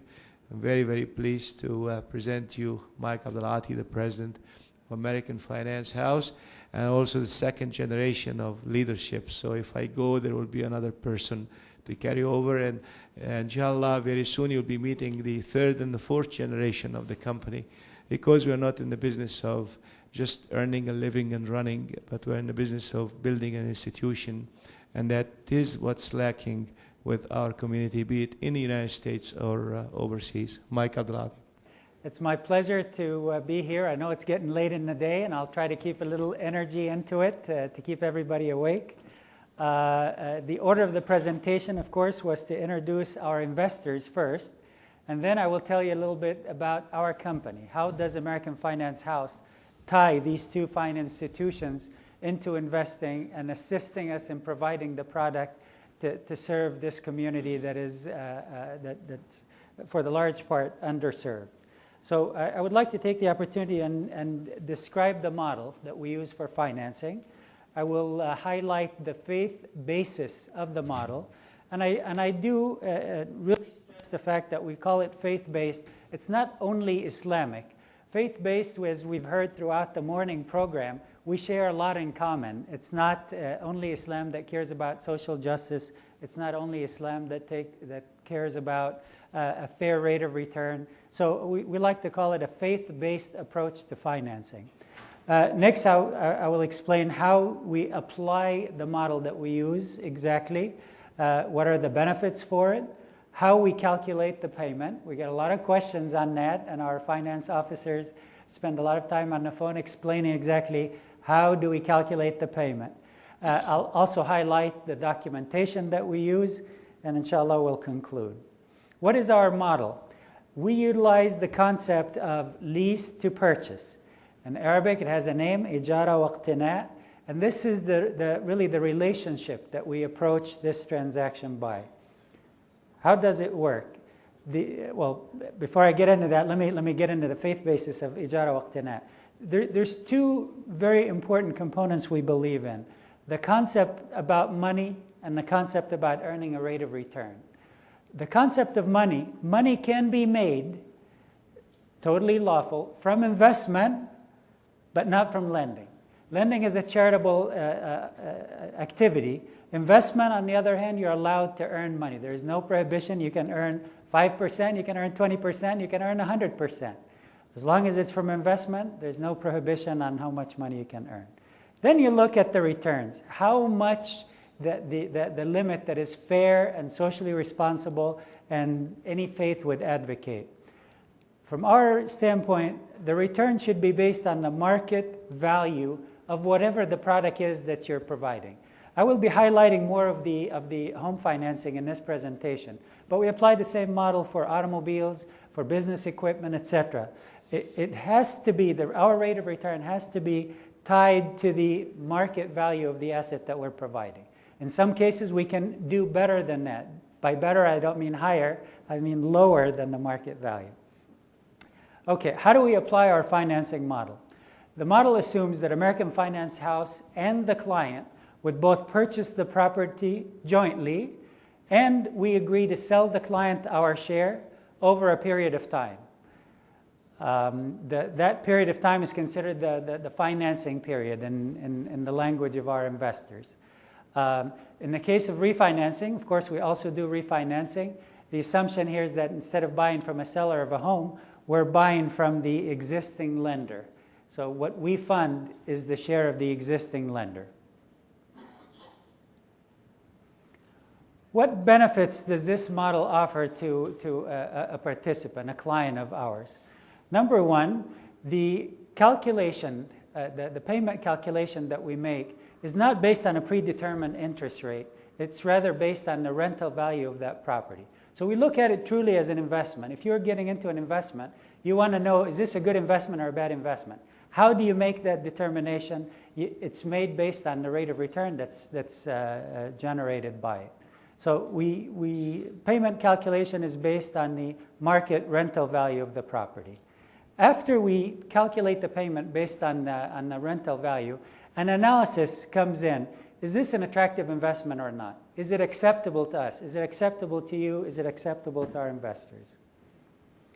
Our monthly payment consists of two components. The first component is the repayment of the share that we put in. Obviously, you do not want to keep renting from another entity. You could be renting a home before you came to us. Your goal is home ownership. So the first section is to repurchase the share that we financed. And we call that repayment of capital, or ROFC. And we're coining some new terms, and we like to keep developing these terms so everybody can use them. So ROFC is repayment of capital that we've paid. The second component of the monthly payment is the amount that's required to compensate us for our share.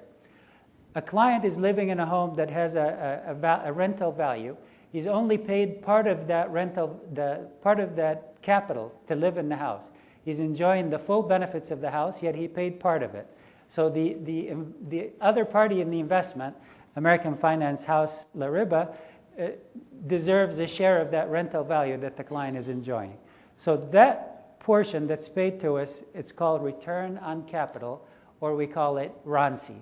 So we have the first component, ROFC, and the second component, RONC.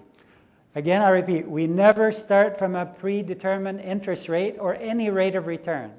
We start from the rental value of the property. Looking now at the payment calculation. How do you determine the rental value of the property? Very good question. That's coming up. You need to say that That's in coming great up. detail. Yeah. Please be patient.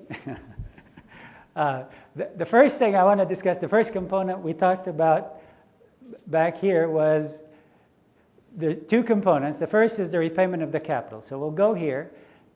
The repayment of the capital is basically the amount that we financed divided by the financing period.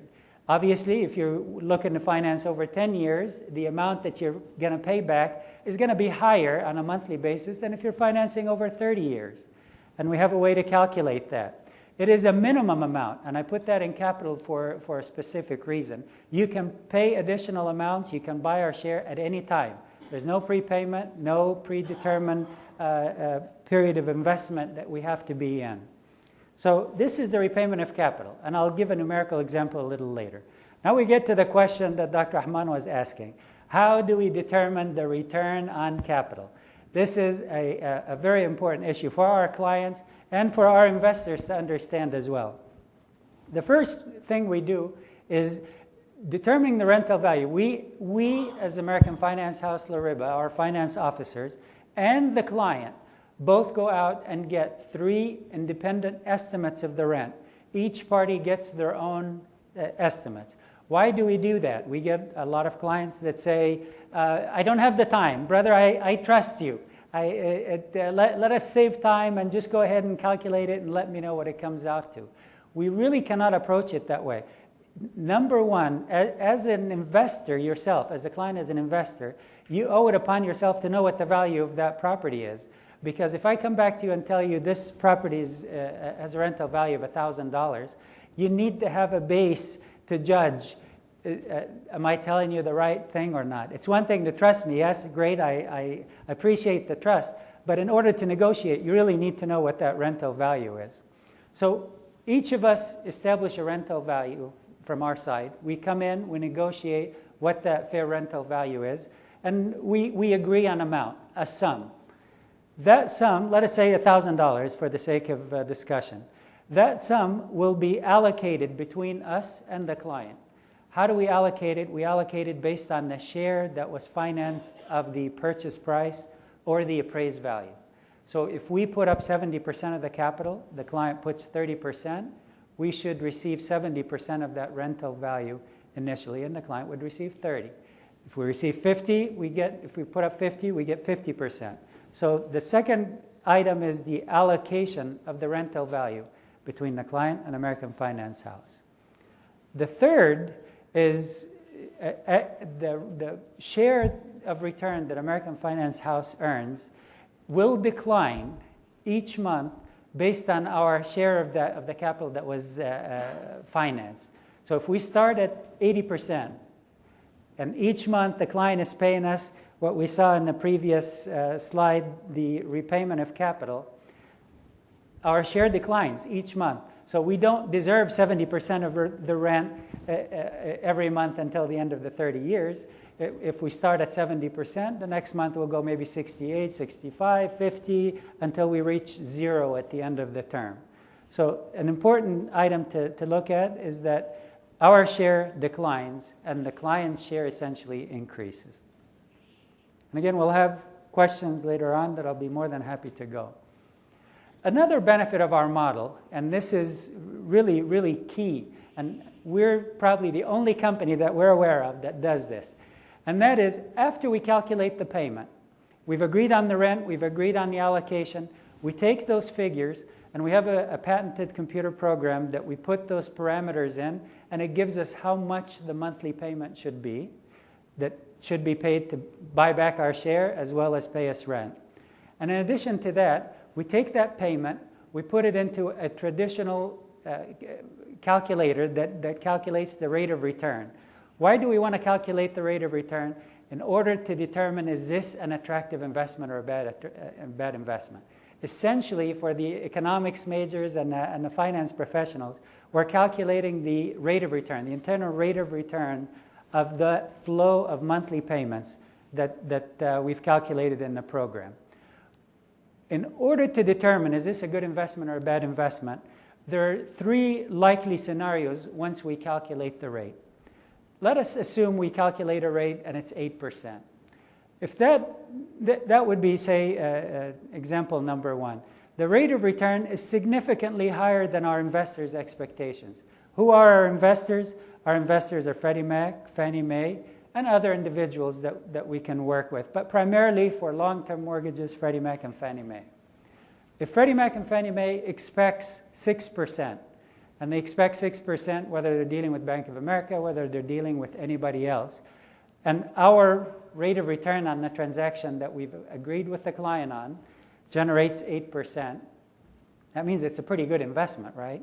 Because the client does not have to just pay to pay us just that 8%. He can rent the property himself to to somebody else, and we're both sharing in that 8%. He gets his 30% share, we get our 70% share. So in this case, this is a very good investment. We tell the client, yes, go ahead. We will definitely finance this. Of course, by that time, we'll check the credit and the capacity to pay, willingness to pay, etc. But as far as the property itself, and this is also independent from the appraisal. We do a property appraisal value to check and see is the purchase price validated by the appraisal. But the most important thing of the model, is this a good investment or a bad investment? All these criteria, the willingness could be there, the capability could be there, the appraised value could be there, it could be sold for $50,000 below market, and the seller is, the buyer is very happy, this is below market. But if it doesn't pass this test, it's not going to get done. What does the test tell us? If the rate of return is above the investor's expectation, then according to the model, yes, this property should be financed. What do we do if the rate of return, like I said, say 8%, and our investors are expecting 6%? We tell the client, go ahead and do it. But not only that, we will do you one better.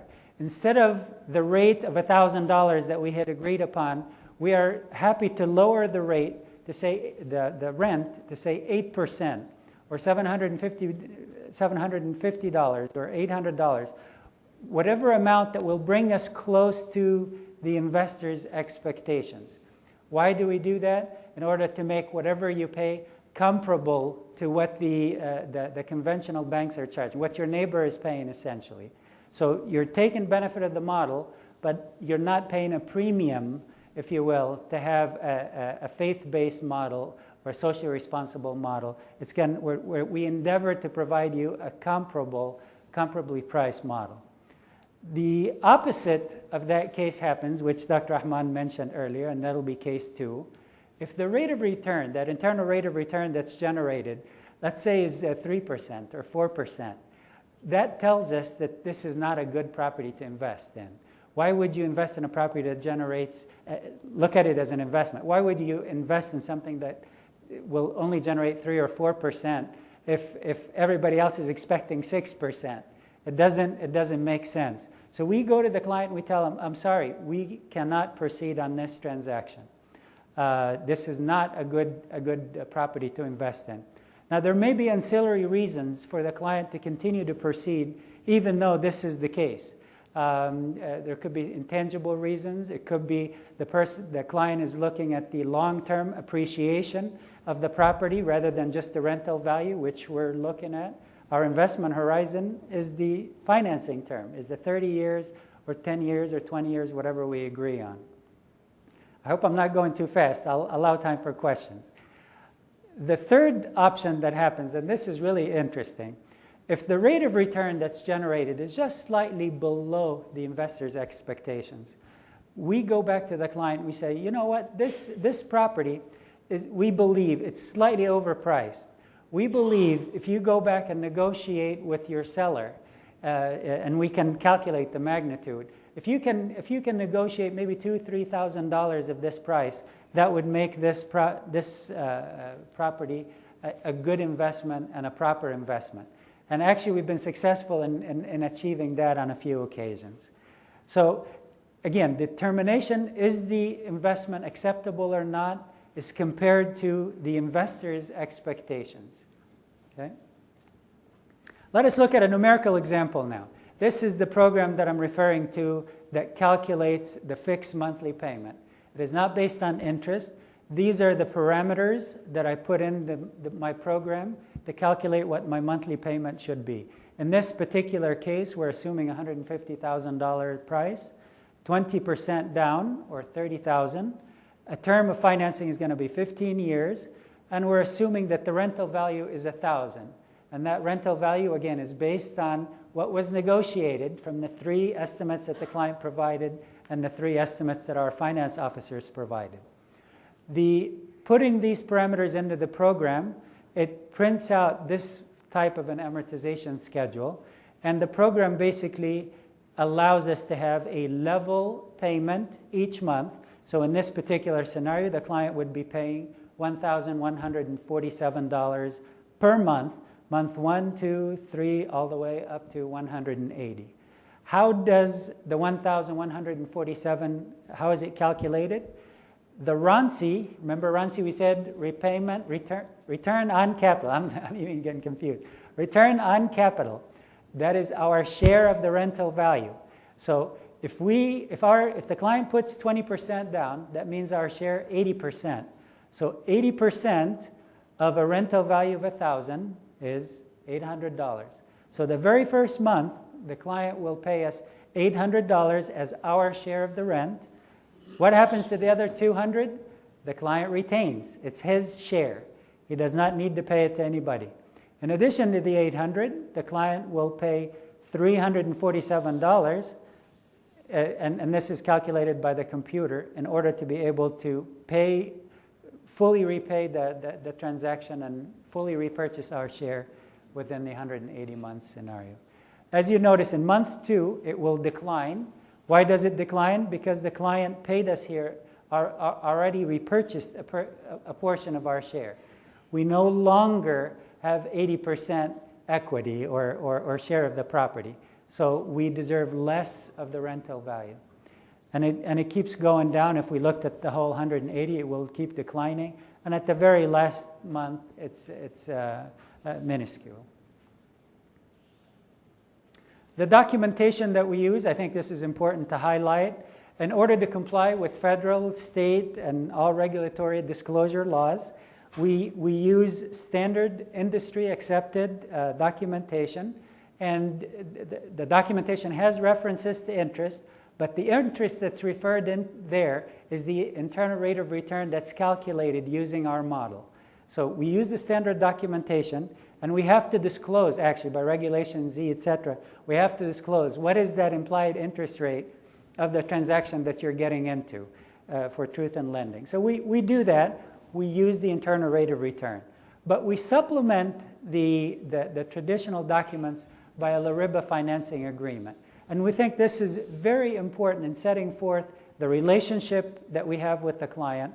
What was the basis that we approached this transaction? How did we arrive at the monthly payment? And as a matter of fact, the LARIBA agreement also states the rental value that we agreed upon for the transaction. In the sake of that example, for instance, if we were drawing this agreement, it would say $1,000 rent. It would say the transaction is based on $1,000 rent, which equals the terms that are indicated in the standard note.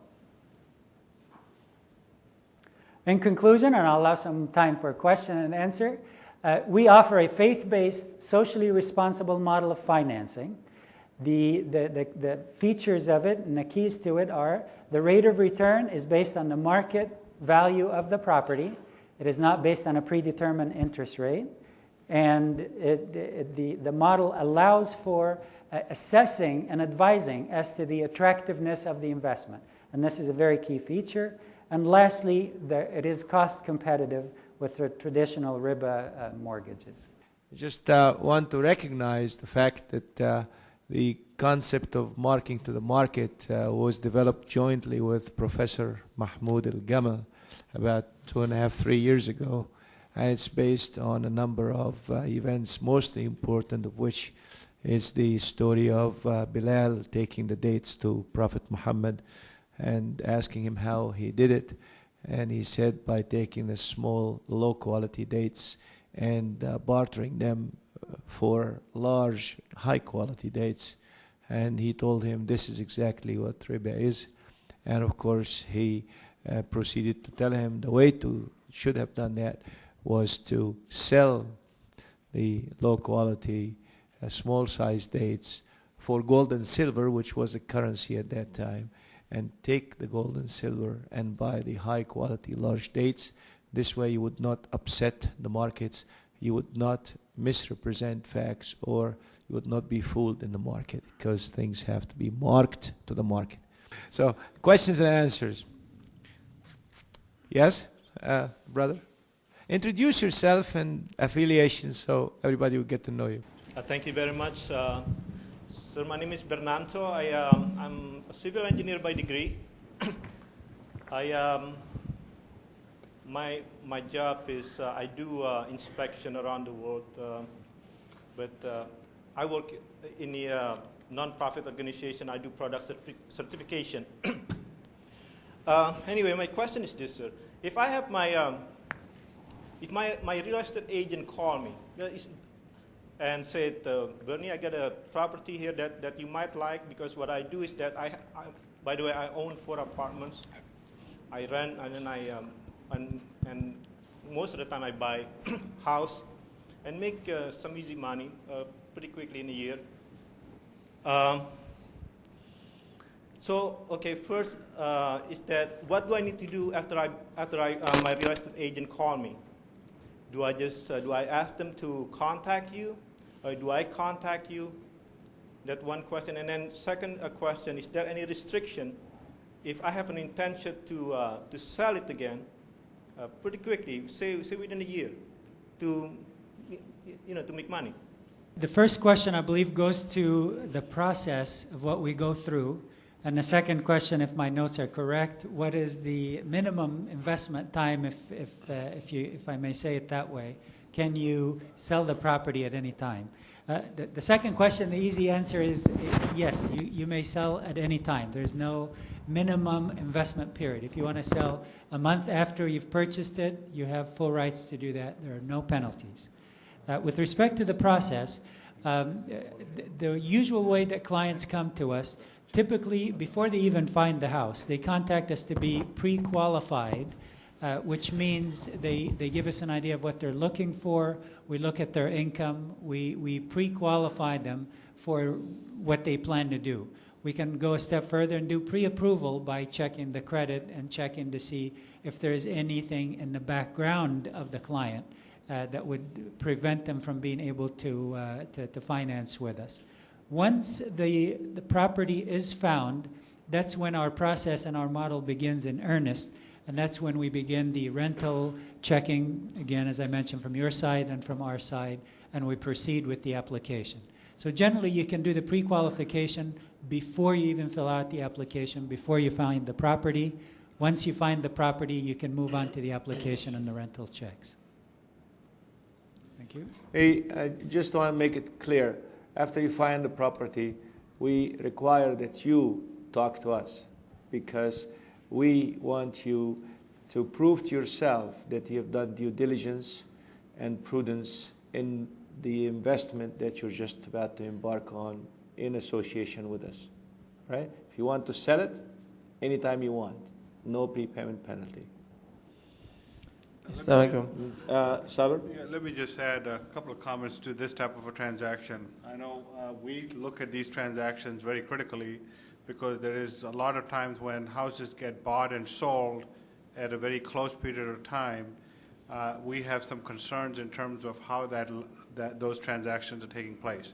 And I believe my colleagues from Fannie Mae would also have, their team would also want to review this. So my counsel here would be, of course, you can do exactly what Mike has suggested, but there's some specific underwriting requirements for these types of transactions, which all the lenders need to be aware of, so that they're arm's length transactions and that they're very transparent from a documentation perspective, because these are the exact type of transactions where we are quite interested in. So that's just a little. And there is no way that we tell clients buy and sell. As a matter of fact, if a client comes to us to refinance, we make sure that the refinancing exercise makes economic sense. And we explain it to him or her in dollars and cents. It's not just refinancing for the frivolous interest of refinancing. We make sure that it makes economic sense. If it costs you $4,000, $5,000 in title insurance and search and the difference is a fraction of a percentage, we tell the client doesn't make economic sense. And from our experience, our customers, and I'm sure Saber, who's got a longer experience, and you also can attest to that, they are in it for the long term, not for the short term. I didn't mean to imply that these were not okay transactions. I just wanted to make sure that these were documented in a way that it was pretty transparent, that this was a real estate transaction and it was arm's length. Because All right. So there is no objection from your side? There's no objection. No. It's more how its loan is documented and those types of things. Okay, Mohammed? Do you really share profit and loss in the sense that I buy a property with you, and 3 years from now the property's value goes down and I have to sell it? And would you allow me to sell that property right now at that time? Or if the property's value goes up, like rent goes up, do you increase the rent? In terms of whether we actually share in the profit and the loss, if the value of the property were to go down, the equity in the property is what serves to be the absorber of the loss of the value of the property. So the extent to which the homeowner and we as the investor have a share of that equity that reaches, then in that sense we do share in that profit and loss. To put it another way, when we buy a mortgage loan, it is not a recourse transaction. Recourse means to go to the person who is using the financing, and if the value of the asset is not there to repay the financing, to get the remainder from that person. Well, all of our mortgage financing is non-recourse to the consumer. I just want to also, Ted used the word buy. Really, we look at Fannie Mae and Freddie Mac as investors. We go to them home by home, and we offer them the particular deal. And they come back to us online and say, yes, we are willing to invest in it. As a matter of fact, we finance it, and we provide the bridge financing for 3 days or 4 days, depending on how good Maria is in getting our money back, because we pay the money out of our own money, and then they come in and invest in it, and they pay us back within 3 or 4 days. Mike? And to address your question regarding what happens if the rent goes up the next year, actually, once we agree on the rental value, like the 1,000 that I used in the example, that will remain fixed for the term of the financing. So there's no renegotiation in the future. Also, if property values goes down, will you be? I heard, will you be permitted to sell? Yes, at any time you're free to sell.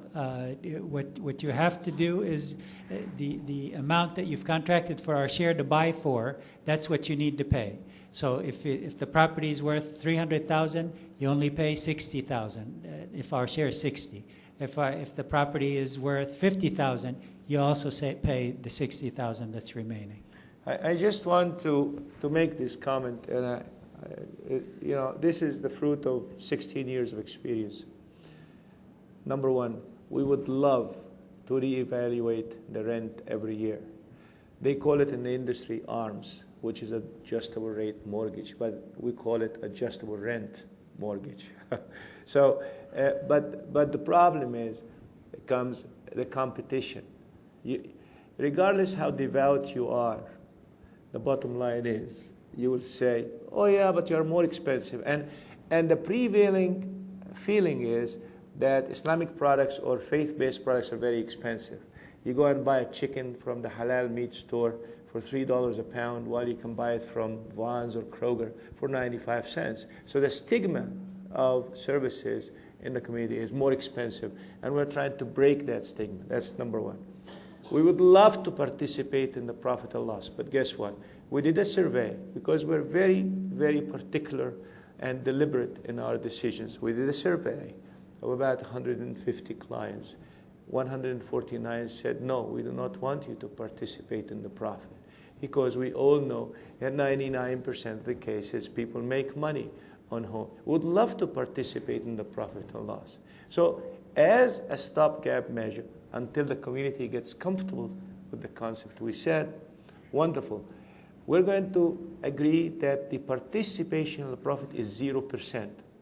And for that, we'll give you a 0% participation in the loss, hoping that sometime in the future, when the community is educated, we can increase that to 5 or 10% like the community in Toronto, or even higher, right?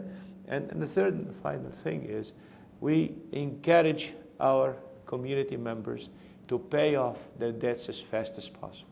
See, the best haven for a riba conventional banker is find a good customer and have a loan with him or her for the longest time possible, right? So they can squeeze that interest as long as possible. We don't think this way. Our haven is to make sure that you pay off your financing as fast as possible. And we tell you that the optimum is from 6 to 10 years because the Board of Realtors statistics indicate that the average holding period of a mortgage ranges between 5 and 10 years with a median of 7. Isn't that the case? So the problem with the conventional home financing is that, you know, you buy a home and you're so happy, hunky-dory. After 7 years, you look at your principal, essentially the same. And guess what? The company moves you and you start over again. You will be in debt for the rest of your life. You know? And that's what's said. Is that right? These are the experts. But try to bring it as close as possible to the community because we are interested in your well-being. Does this cover? Next question. Mr. Champion had a question. Yes, sir. Not a question, just a compliment. Yes. And I wanted to compliment American Finance Housing on the great job that you're doing. And I just realized that as I was sitting here looking at Michael's model, that right now HUD has a home ownership with vouchers, that program, and it's just been in place now for 18 months, that really the rental rate on the vouchers is sufficient for the tenants to actually buy their own home. And that's one of the initiatives that we're going to be working on closely. And I look forward to talking with the members of your panel. We need to get together and try to branch out. Yes, our brother from Kenya. Well, it's quite interesting that you have free riba, you know, free interest kind of financing. Although I actually calculated from the example of the $1,150 loan that you actually did make some profit. It's only that it's not predetermined in the beginning. My main concern is that you determine the payments based on the market value. Now, the market value, which I find personally very flawed, because 5 years ago, a 2-bedroom condo was about $800 in Pasadena. Today, it is almost $2,000. In other words, if you only determine what the person will pay based on rent, you actually have a predetermined reason to determine interest. And I find that a little bit flawed, don't you think? I understand. The most important question that one asks if he or she would like to buy a house is, should I buy or should I rent, right? Now, in these days, Pasadena is a special case in point, and I promise you, rents are going to come down in Pasadena. They are coming down now, and I like to test the market. The beautiful apartments that Mayor Bogart is building around the city, they are offering now 6-month free rent and 8-month free rent, and that's a hidden reduction in the rent. So if you don't despair, very soon you'll be paying good rent. But the question, the economic question is, and here's an economist who can tell us, supply and demand. If people rush to buy homes and leave the apartments, the rent of the apartments will go down and the value of the home will go up. What does this say? It says, Mr. Customer, now it is better for you to sit in an apartment until the home prices stabilize or go down. But don't get suckered into this bubble like my friends did in Houston, not Houston of today, Mahmoud lives in Houston, but Houston of the 1980s, when I sold my house for $520,000 because I did a tremendous survey at that time. And the next door house was offered for $980,000. My neighbor was mad at me, and I told him, you better sell now before you lose everything. And he didn't listen to me, but that's his business. But the point is supply and demand. You have to really look at it this way. You don't get suckered into a bubble like our friends in the stock market did, like our friends in Cisco and Intel and Microsoft did, and that's the whole idea. Right? So, next question. Yeah, Brother Abd Shakur.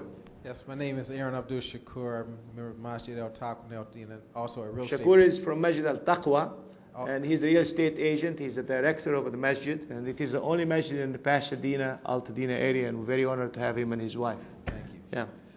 My question is you prepare the Regulation Z, and you say you're participating, but with the Regulation Z, that means that the purchaser is able to claim all the so-called interest, artificial interest, I imagine it is, but the calculated interest is deductible on their income taxes, and also they would be responsible for all the taxes and insurances due on the property. Okay, Mike. That's correct. The implied rate that we use for the calculation, we issue the 1098 form for the IRS form that you can use to deduct on your taxes, because as far as the tax code is concerned, the amount that you're paying, however way we calculate it, whether it's based on rental value or predetermined rate or whatever, it is considered mortgage interest for the IRS. So you do get a benefit of a reduction in that, tax deduction. As far as the taxes and insurance, yes, in our model, the client also is responsible for paying the property taxes and insurance. Because it is an operating lease to purchase, because he is the operator of the lease, so it is in his or her best interest. There are two fatwas on that. You can do it this way, and when we say fatwas, it's the religious jurisprudence, and it is done by very senior scholars in the Islamic Sharia. They are not very well publicized for to become superstars, but Mahmoud and I know the names and are very humble and well-recognized people. And the other part, one says that yes, you can be an operating lease, and the other one says that you can increase the rent a little bit to cover it up. So it's just, where is your ear? It's from here. We say it's from here. Much easier. Now, we go back to your question, which is the Reg Z. The LARIBA agreement, which Mike referred to in his presentation, is designed, and it says literally that we do not believe that riba/interest is acceptable and is allowed. We believe it is forbidden, and to satisfy the rules and regulations of the United States government without violation of the rules of the law. We are calculating the monthly payment using the RUFC and the RUNC example. And we are translating this into what we call an implied interest rate to satisfy the rules and regulations. In the United States, for those who don't know what Reg Z is, any financial transaction that includes money from me to Tad has to be translated back into a percentage sign, and that percentage sign should not break the law, which is the usury law, and the customer, the consumer, should know exactly what that rate is. That's Reg Z, essentially. There are lots of regs, B's and Z's, and God knows what. So, I have two questions for Mike. The first question you mentioned earlier on your table regarding the lower rates, rental rates. You said what the question is actually if the rate of return is significantly lower based on the rental surveys, but the investor or the purchaser of the home or the property is willing to pay a larger amount on a monthly basis in order to get this type of financing, would your company still do the loan or not? That's number one question. Second question, the brother in the front mentioned something about the properties going up and down, given the example, and if they were to go down, he still owes you the $60,000 instead of, let's say, whatever example he used, which is 50 or 60. Where is your share of risk in this? Okay, thank you, Mike. Okay. With respect to the first question, yes, we advise the client strongly not to buy the property if the rental value generates a rate of return that's below the investor's expectation. We advise that in the strongest of terms. In some instances, as I indicated, there are reasons for the client to still want to buy it. It could be located right next to the children's school or to the mosque, or it's in an area where properties are appreciating. So if the client insists on it, we're happy to accommodate their need in that case. But we disclose very clearly to him or her, within reason, right, Mike? I mean, the shacks that we have in Silicon Valley that sell for $1 million while you can rent a place for $2,500, we just flatly say, sorry, we cannot finance it. to the pleasure of Fannie Mae and Freddie Mac, because when things go sour, they will not be stuck with a property that they can't sell. Sure. And actually, in that case, if the rent is $1,000 that's generating a rate of return of 4%, we tell the client, you should not buy it. If he insists on doing it, we don't do it for $1,000. Essentially, he would have to offer a higher rent for us to be able to meet the investor's expectations. So he may choose to pay $1,100 or $1,200, whatever would make it attractive for the investors to accept. With respect to your question about the risk sharing, that's a very important question, and we get that all the time. The agreement, let me explain the agreement, and then I'll address the share issue. The agreement is that we both conceptually buy the property together, and I agree to sell you back my share for day one value. If I pay $100,000 for this financing, I'm agreeing to sell you my 80% share, say, for $100,000. You can pay me that $100,000 tomorrow. You can pay it over 30 years in monthly installments. But my share is worth $100,000 that I agreed with you on. So if 2 years down the road, the brother decides to sell the house and he gets less than $100,000, he has to buy my share, and my share is $100,000. So if 2 years down the line, he's only bought $10,000 of my share and there's $90,000 remaining, he still needs to buy the remaining share for the $90,000 that we agreed upon. What then do we share in terms of risk reward? We share actually in a number of risks. The first is, and actually the brother also brought it up, what if rents go up? And as a matter of fact, on average, rents with inflation continue to go up. We share in the loss of the opportunity cost, the loss for us to reinvest that money with somebody else and earn a higher rate of return on it. This is one of the risks that we share in. We also share in the risk if you should happen to lose your property, are unable to pay anymore for the home, and you default. Whatever that home sells for in that case, you're not going to pay more than whatever we're able to get out of the home. So we do share in a number of risks. It's not what happens in the best case scenario if you sell the house and you sell it for so much compared to the purchase price.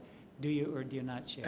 And do you lose the risk of not making money when the price of the property goes higher? Sure. Which is the likely scenario. I mean, if you're making $100,000 in your house, I would love to participate in 70% of the homes that go up and lose on the 30%. But the federal regulations cannot allow me to do that. Well, there were some programs that we looked at which were shared appreciation, and I think some of these programs are used in Europe, where both the upside and the downside risk is shared. The way the system in the U.S. is designed, the investor does not really participate on the upside of these transactions. So 100% of whatever appreciation you gain out of these transactions is yours. And as Mike pointed out, it's the default cost that the investor ends up picking up in the event that for any reason the consumer is unable to pay. So we looked at the shared appreciation as a model. We just didn't think that that was the most favorable model from a consumer perspective, and that we had better financing options from a consumer perspective that we could bring back. Last comment. Quick question, really fast. Okay. In the market in the market like today, where there's a lot of refinancing going on to lower the monthly payments, are you able to offer your customer refinancing in order to lower their monthly payment? Yes, we do refinance. What do you base it on? How do you base it if you base it on the rents? It applies exactly as if we're purchasing. Again, what we're purchasing is from the lender rather than from the seller. So we purchase the share that the lender holds. We check the rent on the property. We make sure this is a good investment for us and for the client to continue to remain in. And then we see what are the investor's expectation compared to what rate of return is generated by the rent. So again, if the rent's 8% and today's investor expectations are 5%, we're happy to reduce the rent, which essentially will reduce the monthly payment for him from whatever he was paying before. The bottom line is it will be competitive like you've seen in the charts of Mr. Salam. We're very competitive. with Bank of America, Wells Fargo, anybody else. Because if we don't compete, we'll be shooting ourselves in the foot, you know.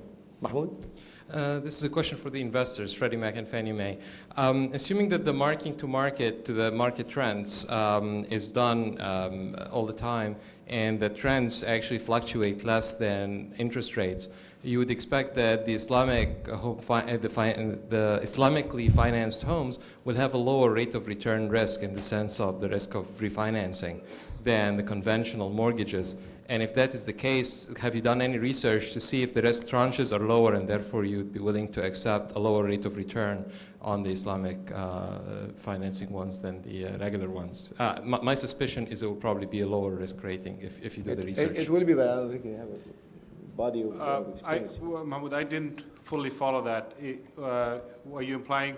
The biggest risk, if you're buying mortgage-backed securities, the biggest risk is the refinancing risk, right? The interest rate risk. Yes. Now, if the rate of return on the Islamic home financing lease-based is actually tied to the market rental rates, and market rental rates fluctuate less than interest rates do because they're less subject to macroeconomic shocks than the Fed and everything else, then you would expect that those who are actually financing their homes through leases that are marked to the market rental rate will be less likely to refinance their homes. You would be expected to continue to receive the rent for longer periods of time, and therefore you'd put them in a lower risk tranche and be requiring a lower rate of return on them than you would on your conventional ones. Have you actually tried to do the research and see if this bears out in the data? We are in the we have a couple of years of history with this, so we are in the initial phases of looking at this. To date, right, we probably don't have enough of this product in our portfolio, or the duration of these products are not long enough for us to be able to accurately answer that. What I can tell you was one of the graphs that I did share was we're very focused on making sure that these things are underwritten to current environments. And current environment also, return environments, it also goes to our desire to ensure that there isn't any excessive cost being passed to the consumers for these types of options. Yeah. So thus far, we haven't seen a slower or a higher trend from a prepayment perspective. But we would value those two, both the credit risk and the prepayment risk of these assets as separate risks. Usually when you have longer duration, the chances are that you also have a longer tail on the credit risk. So far, the answer to your question is we haven't seen enough loans, but duration does not necessarily mean that we will end up with lower costs. Well, those are some of the things that will. Ted? To address a couple of things that I think are bound up in that, in the issue of would there be lower prepayment risk, what we call prepayment risk, the risk that the loan will pay off early. As Sabir said, we don't have a long enough history with these loans to know specifically to whether the way it's constructed would affect the prepayment risk. But one thing we do know is that with the people buying the homes in this fashion will be more predominantly first-time home buyers. Those people tend to hold on to the financing for a longer period of time. Secondly, there's an element in a lot of what we're talking about that is similar to what an investor in a rental property looks at, the concept of a capitalization rate or a cap rate. And what a piece that ties it together is that rental property investors' expectations of the return on their capital fluctuate. It's not just the rental rate, the market rental rate, which changes, but also that investor's calculation of what they're going to make back on their money, called the cap rate. And today, I could describe it for you as the rental property investors' expectations are very low these days. Meaning that calculation in that fashion, it evens out. That's how this all evens out between ownership and rental. Another point I want to make is to what Mike has been talking about of return on capital and return of capital is there's a lot of very traditional concepts around equity investing. When we invest equity in a new home development, we negotiate with the builder for a return on the capital that we each invest and a return of the capital. And a third element is the participation in any upside profit. Well, in the American Finance House model, as Dr. Rahman said, the agreement is zero participation in the profit, but an agreement of the return on capital and the return of the capital. So they're very traditional concepts that are being utilized there. I'm very happy Ted is becoming an expert in the field now. Wonderful. We'll use you as our emissary. Last question from Tariq Nusser, who came all the way from Utah, and we really are half an hour behind. So please allow us, Tariq, and the last question. Go ahead. Thank you. I'm just wondering, with the LARIBA model, is the title held jointly in tenant? No. It's not. No. So It is held by the client. But the implication is it is jointly, because God forbid if something happens, you get an insurance check, it is given to you in the name of you and the lien holder. But see, in the United States, you cannot play cute. You have to do things by the book. If you try to play cute, you will end up playing by the book, but in a camouflaged way. We don't play games. We just call a spade a spade. And may God help us, inshallah. Is that fair? We just be fair as we can. I'd like to thank you for you, Allah, but make it fast. Go ahead. Let me just make one other comment on the title piece, right? Depending on how you structure the title, the cost to the consumer can change. So in an example, if LARIBA had the title, we would treat it as a non-owner occupied home, and there are some costs associated with it. So the way this is structured is much more sort of advantageous for the end consumer, and that's one of the reasons we would also insist that these types of transactions, the title is with the consumer.